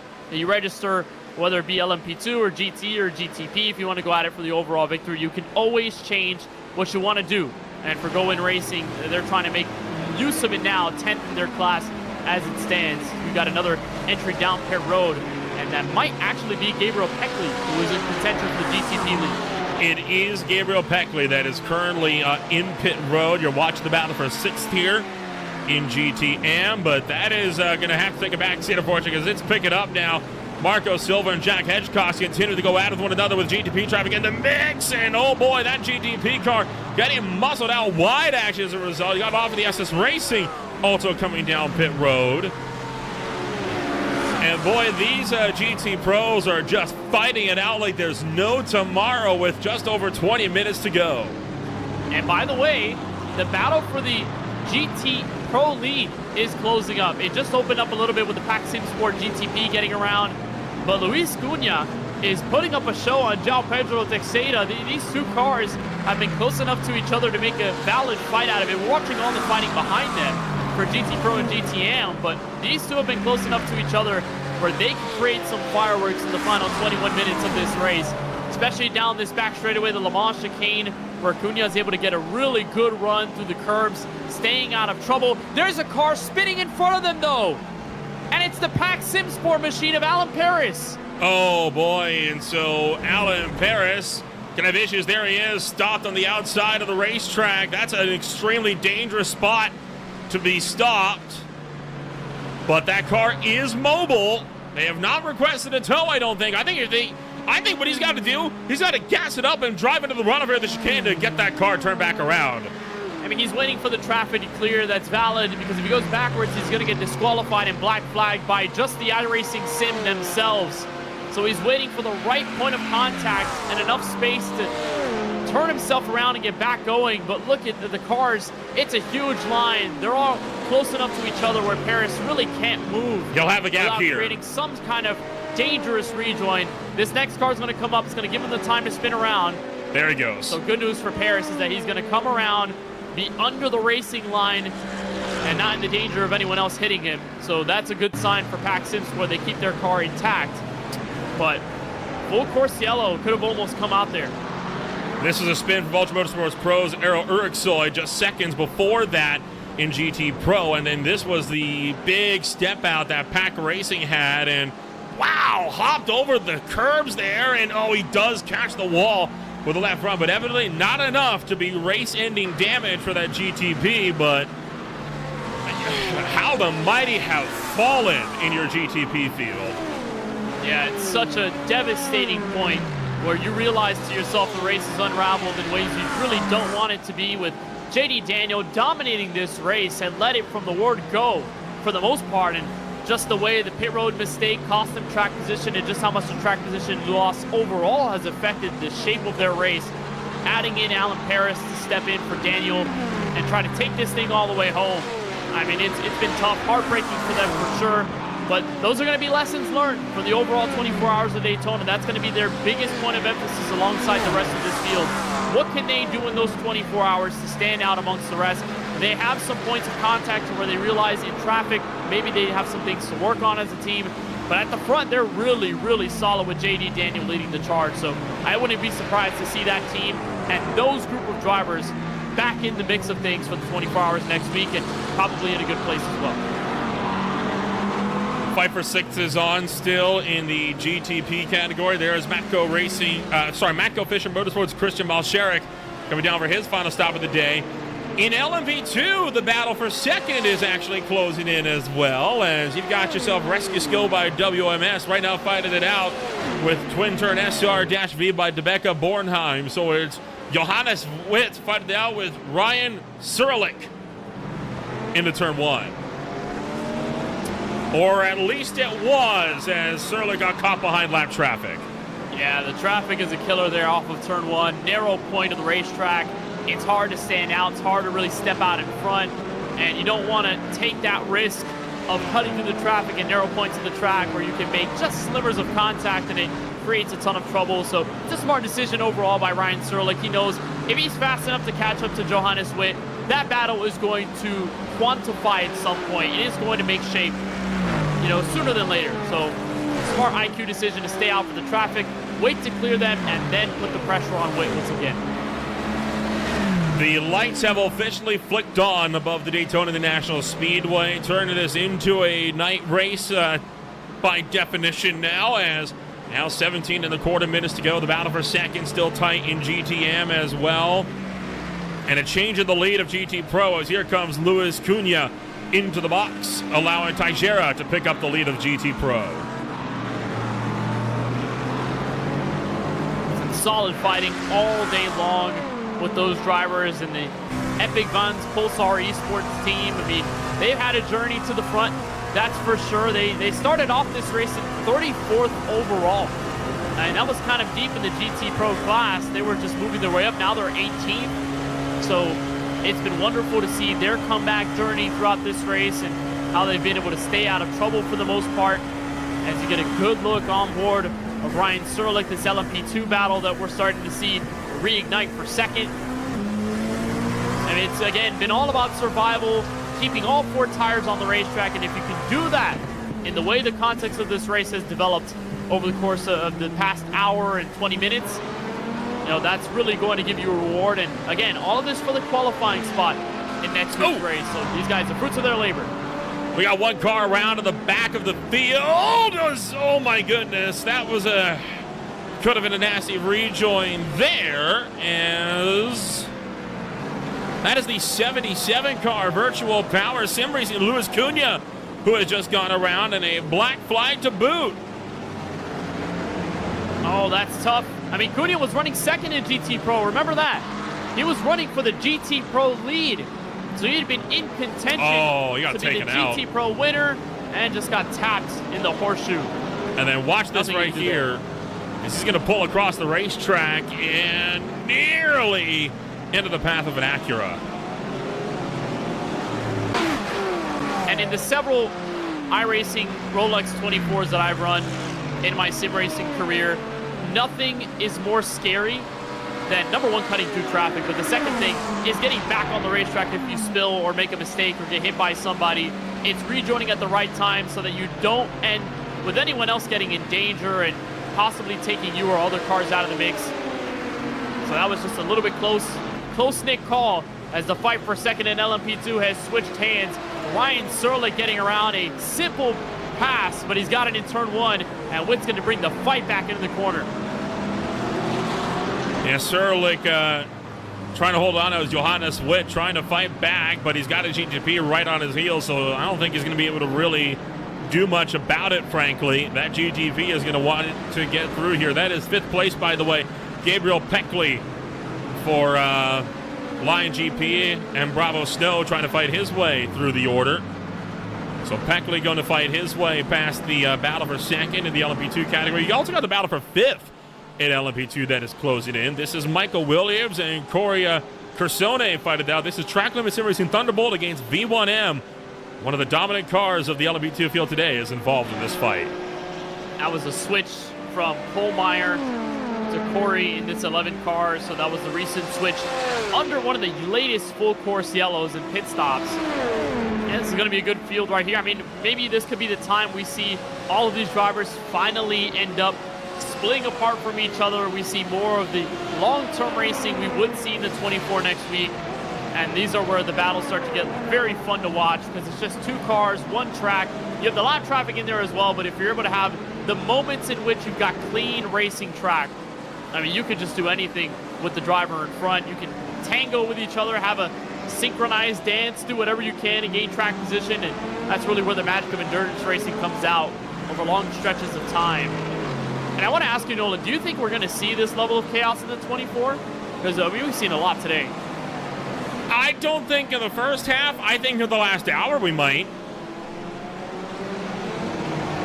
I mean, the final 10 minutes, if you haven't seen it from the last 24 that we covered, it was something. Let's put it that way. It was really something. And one of the wildest final 10 minutes to any race that I've seen, let alone a 24-hour endurance race. Definitely one to check out. But yeah, I think we could be in for a bit of a thriller in the 24 here as well. You still got Michael Williams and Corey Cursone trying to fight it out. Bit of a headlight flash as the number 11 car is saying to the Porsche, hey, stay out of the way. We're fighting for a spot. Yeah, that's the example of the headlight flashing that is more the courteous than the more disrespectful when it's in between classes, faster versus slower. Sometimes it's just a little bit of a nod and just letting you know that they're going to be there, they're going to be moving around you, just so they have the idea of where to be. And then the faster traffic can just get around. But at this point of the race, I mean, this is where things are really going to start to shape.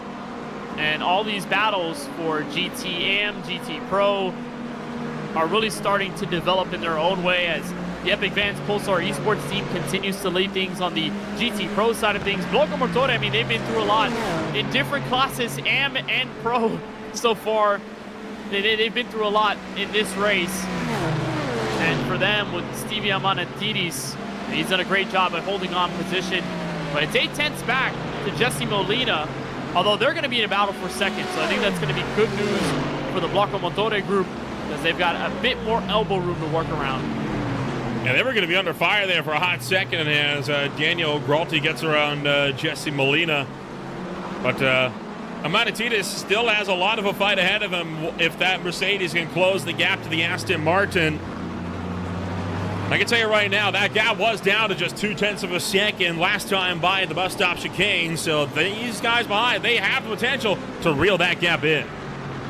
Oh yeah, by the way, Daniel Gralti on that SRN Motorsports orange car, he was nearly 0.3 of a second faster than Stevie Amanatidis, the leader of the GTM class right now. So as long as that Daniel Gralti machine can keep up this pace, he's going to inevitably make that pass for the GTM lead and get that pole position for the 24 Hours of Daytona. There's another car coming in and out of pit road.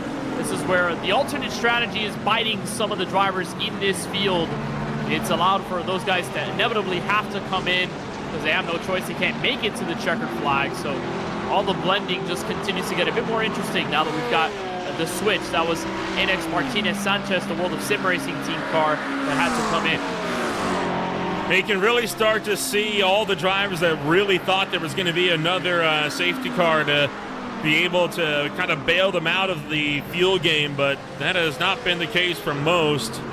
Blocco Motore, speaking of being under fire, their GT Pro entry just made the pass on Marco Pereira for the World of Sim Racing team, and now only 9/10 behind Joao Pedro Teixeira for Epic Vans Pulsar Esports team. This is good racing. The strategy's kicking in, and just a quick note of what's happening in front. Felipe Sonner took the lead. That's because he had stayed out. Nicholas Peterson with Wastegate Racing had come in from the GTP overall lead. Now he's going to be second, and this is where the crossover point is going to begin. Felipe Sonner and this BMW M Team Delta Racing group, they're going to need a really good pit stop right now Sonner is going to see Peterson come across the line. That's going to be the switch for the GTP and overall lead. It may be a really close merge point between those two cars. Peterson will have him in turn 1, but Sonner will have the fresher tires, so the gap is manageable inside 9 minutes to go.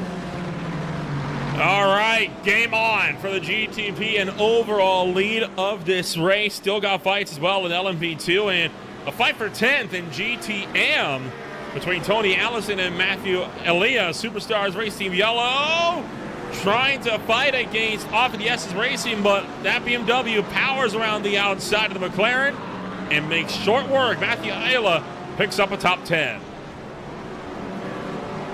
And any track position you can gain at this juncture of the race, Nolan, is so crucial. It makes a big difference when you have one spot gained versus 0, because that one spot can really put you in a place where you can avoid trouble if something happens behind you, or in any case, to figure out where you're going to be on the double file start, and that makes a big difference inside or outside into this very treacherous turn 1, where the leader of GT Pro just nearly had a scare there off the corner.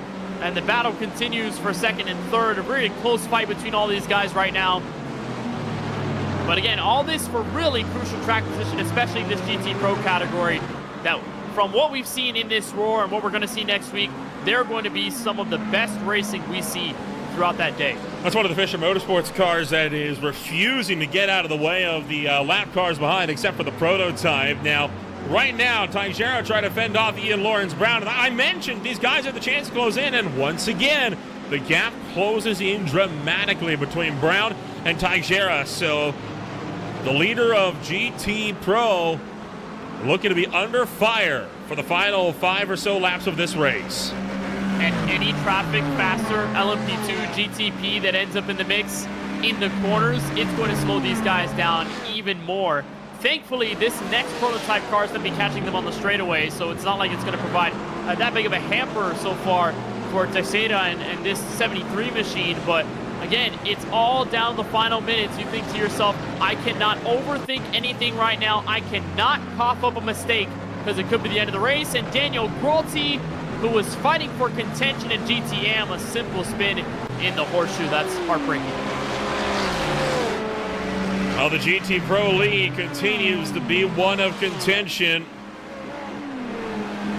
Twin Aston Martins fighting it out. The Corvette is fading, and it looks like it'll be some British power that might be looking to close this race out, but no move is made by either contender to turn 1. Ian Lawrence Brown biding his time, waiting for the moment to strike. You know, I'd be curious to be Marco Pereira right now. That third place car, there's a spinner on pit road. How in the world does that happen? That's at the 68, Marco Silva. That was spun around. Well, that's an odd scenario right there on pit road. That's the final pit stop for a lot of these drivers. Oh, and there was a huge crash. I'm looking back at it now. There was a huge crash with Tyler Rubio and Aries Racing, and that's what caught that GT car. That's what sent him spinning into the grass, and that's how he spun.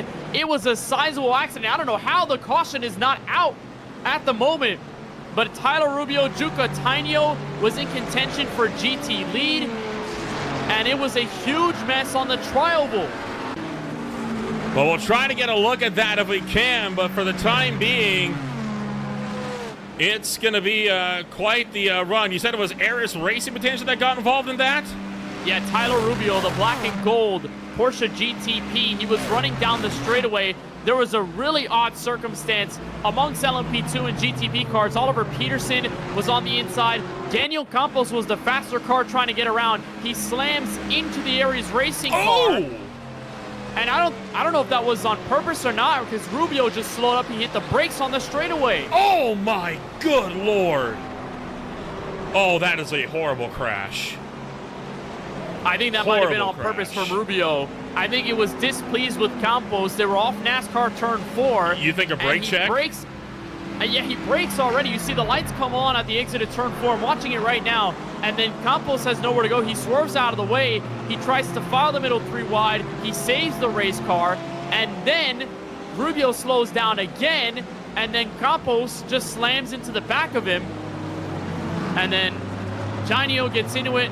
Catania gets into it, and then that Silva car that we saw slipping through the grass was one that just barely got away. And I don't know how that didn't create a full course yellow inside 5 minutes ago. That was chaos.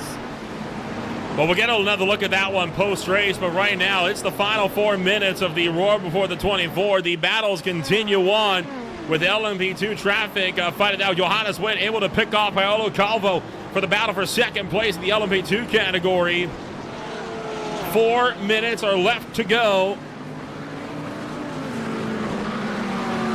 And right now, GTP looking to be uncontested for the lead. Same with LMP2 and GTM.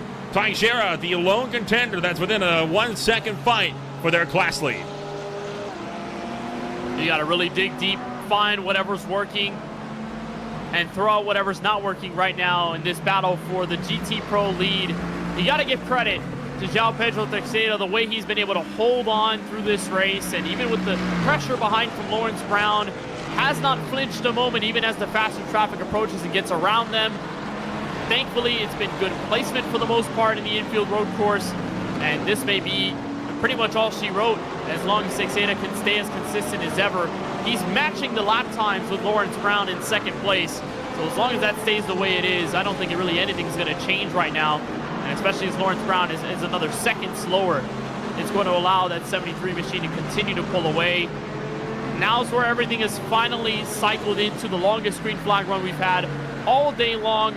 And Nolan, still some good battles out there on the racetrack, but when it comes down to the lead, I think the best drivers have already stepped out in front, and unless something dire happens, which we've seen so far today, wouldn't be surprised if it happened again, but if it doesn't, and we stay chaos-free, for the most part, these leaders have enough in the tank to keep on going and win. And big stories, by the way. Rodrigo Marreros coming to pit road, going to give up a lot of spots in GT Pro, could not go the distance, and less than 3 laps from the end, GT Pro is going to be brought to a close, at least in the battle for the 6th place spot there. This fight for 4th in LMP2 right now, the closest one we have on the racetrack with 2 minutes on the clock.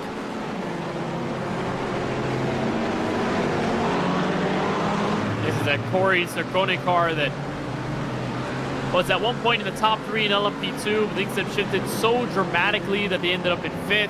Chance to get one more good exit off the International Horseshoe to be a solid build-up to the next Horseshoe and off the kink. Got a lot of good draft here, full throttle into this left-hand corner, and then just a dive deep on the brakes.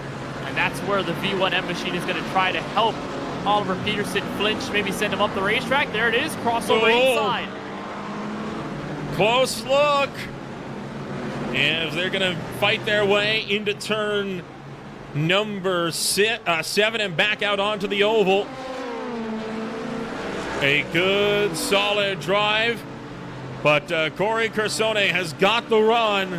Looking around the outside of Oliver Peterson. 1 minute on the docket. Potentially the final lap for these two when they get back around to the start-finish line. But right now, side by side in the chicane, that never works. And it's going to be Oliver Peterson that holds on. Oh, it was tough to the middle of the bus stop in the Le Mans chicane. He got right into the dirty air. He washed up a bit wide. It hurt the exit of the final 2 chicane hits. And that's going to hamper him just a little bit. Still some time to make that final move. And it's been a fantastic battle for 4th place in the LMP2 side. But what can you say about Nicholas Peterson, the way he's been able to step up several times in races exactly like these? And in the GTP category, should come around and get either the white flag or the checkered. I believe this race is going to end on this very lap, and Peterson just sailing into the sunset here in Daytona Beach. Nicholas Peterson took the win. He was able to bring Mayer Simspeed Performance to a win in 2024 of the Daytona 24. And this time out, he will be the one to put Wastegate Racing on pole position as Nicholas Peterson rounds NASCAR 3 and 4. He wins the Roar Before the 24 for GTP.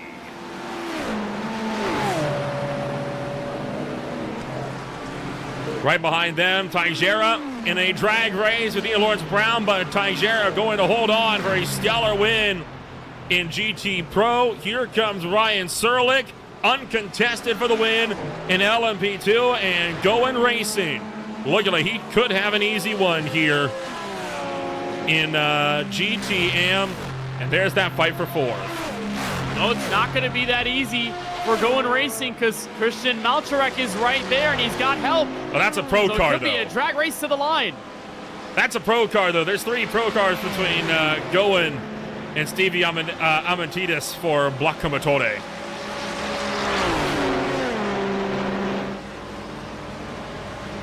So we'll be Going Racing taking the W here in GTM, and here's the fight to the line for fourth in LMV2. The real drag race as V1M looking for the outside, can't get there, and Oliver Pedersen holds on for fourth. Great finish with all those drivers. Great that they made it to this point, given how attrition-filled this race has been this afternoon. Credit to all of them for staying out as long as they did. Great racing for fourth place in LMP2. Nicholas Pedersen with the win in GTP and overall. And this is the aforementioned incident we saw between Campos and Rubio. That is blatant on a brake check there. Twice over, in fact. I mean, what even brought this about?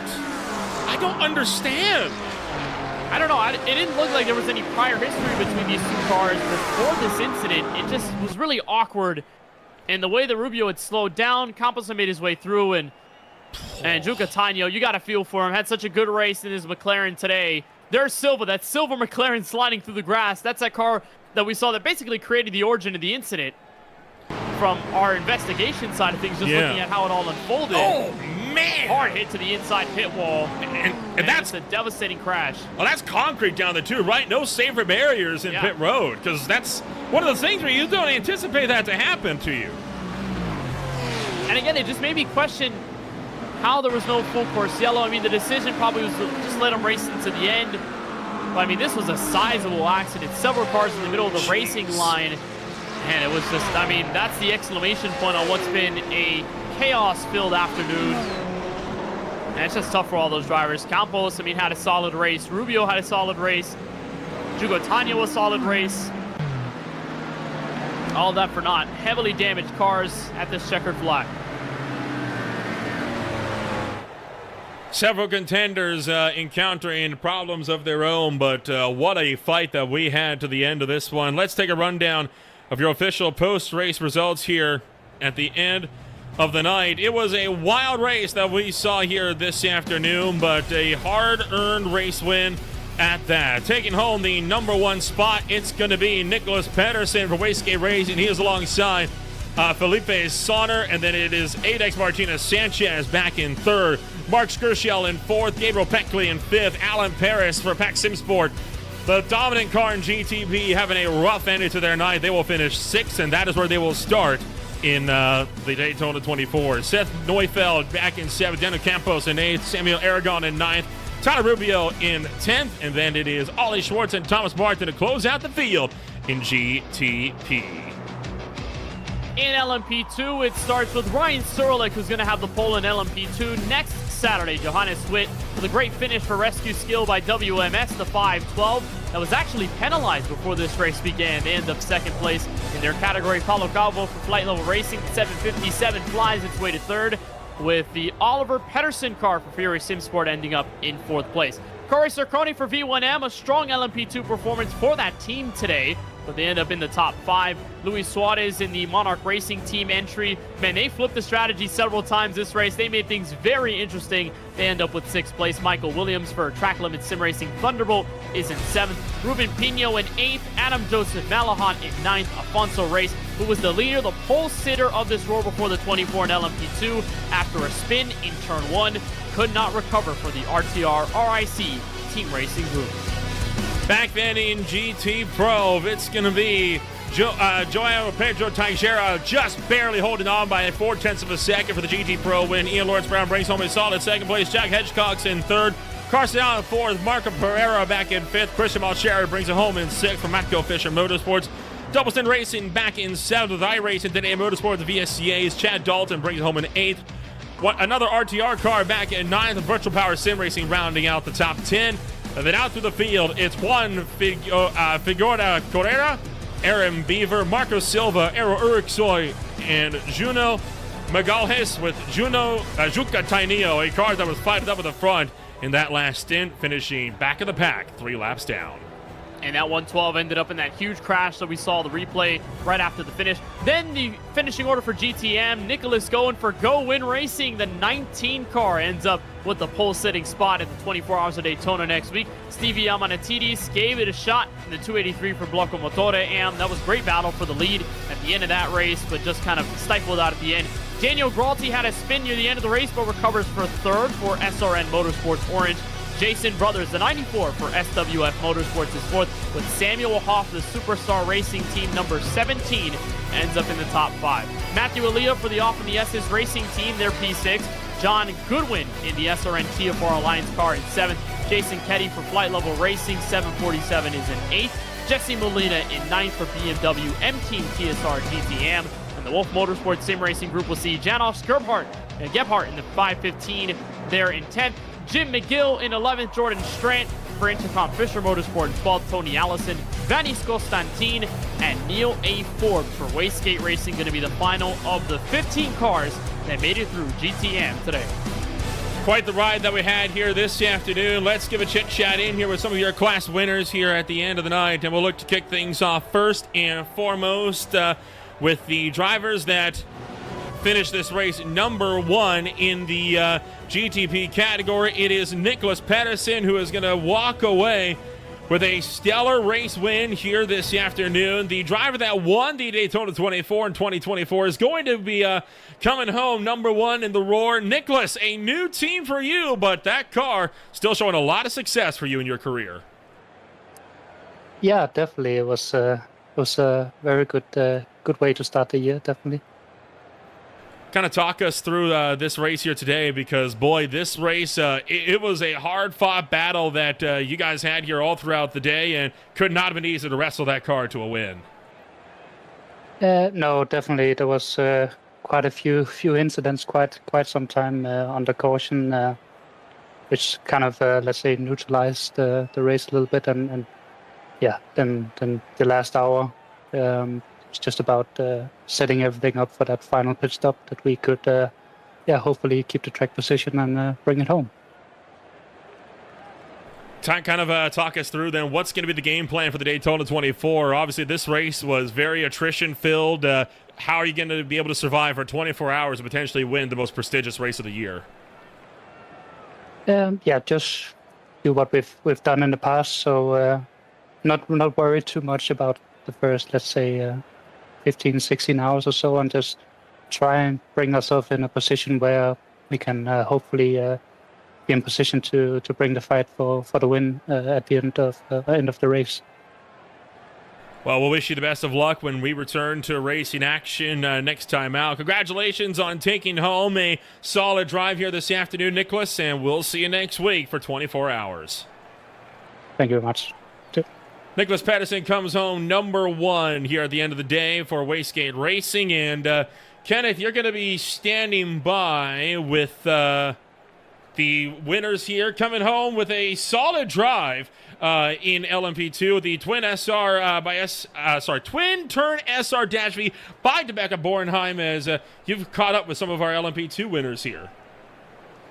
Ryan Serlich was the winner of the LMP2 class. I believe we don't see his name in the waiting room voice chat right now, so I don't know if we'll be able to get a wide word with him at the end of this thing, but several great drivers in the midst of that race, and I believe we may end up trying to catch up with the GTM winner, Nicholas Goen, for Goen Racing, and the 19 machine ends up with the dub in the category. Nicholas, I mean, this was a wild race in the GT category, a wild race overall, to say the least, but given in the GTM and GT Pro categories, lots of changes in the final leg of this event. What did you see, and how were you able to capitalize in those final few laps?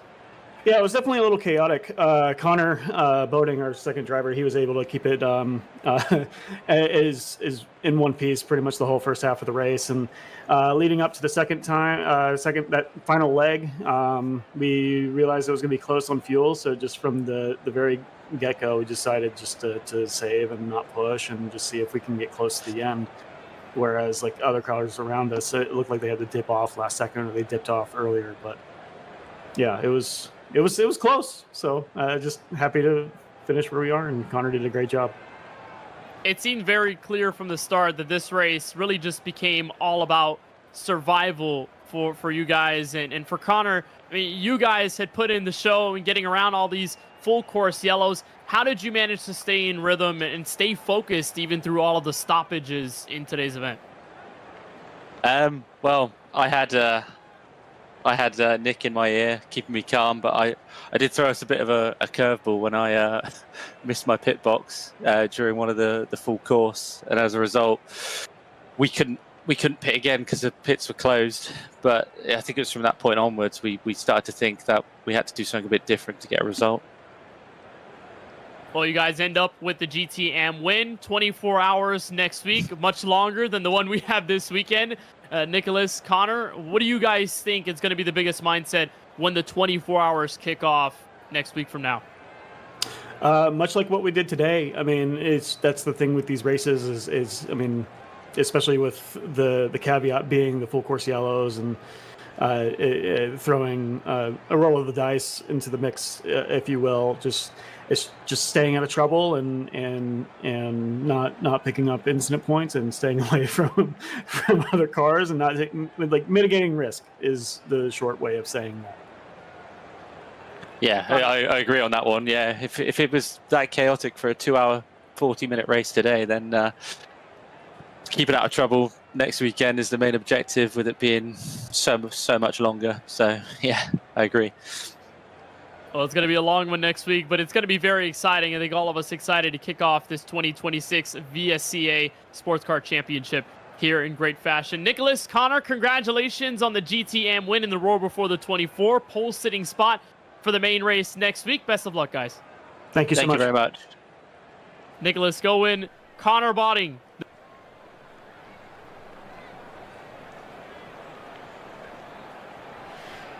And well, with all of that, we'll be able to catch up now with the LMP2 contenders here, as it's going to be Dominic Eisenberg coming home. He is the driver that takes the race win in LMP2 alongside Ryan Serlich here for Twin Turn SR-V. And Dom, what a wild ride that you guys had here this afternoon. That race was something else entirely. Talk us through it.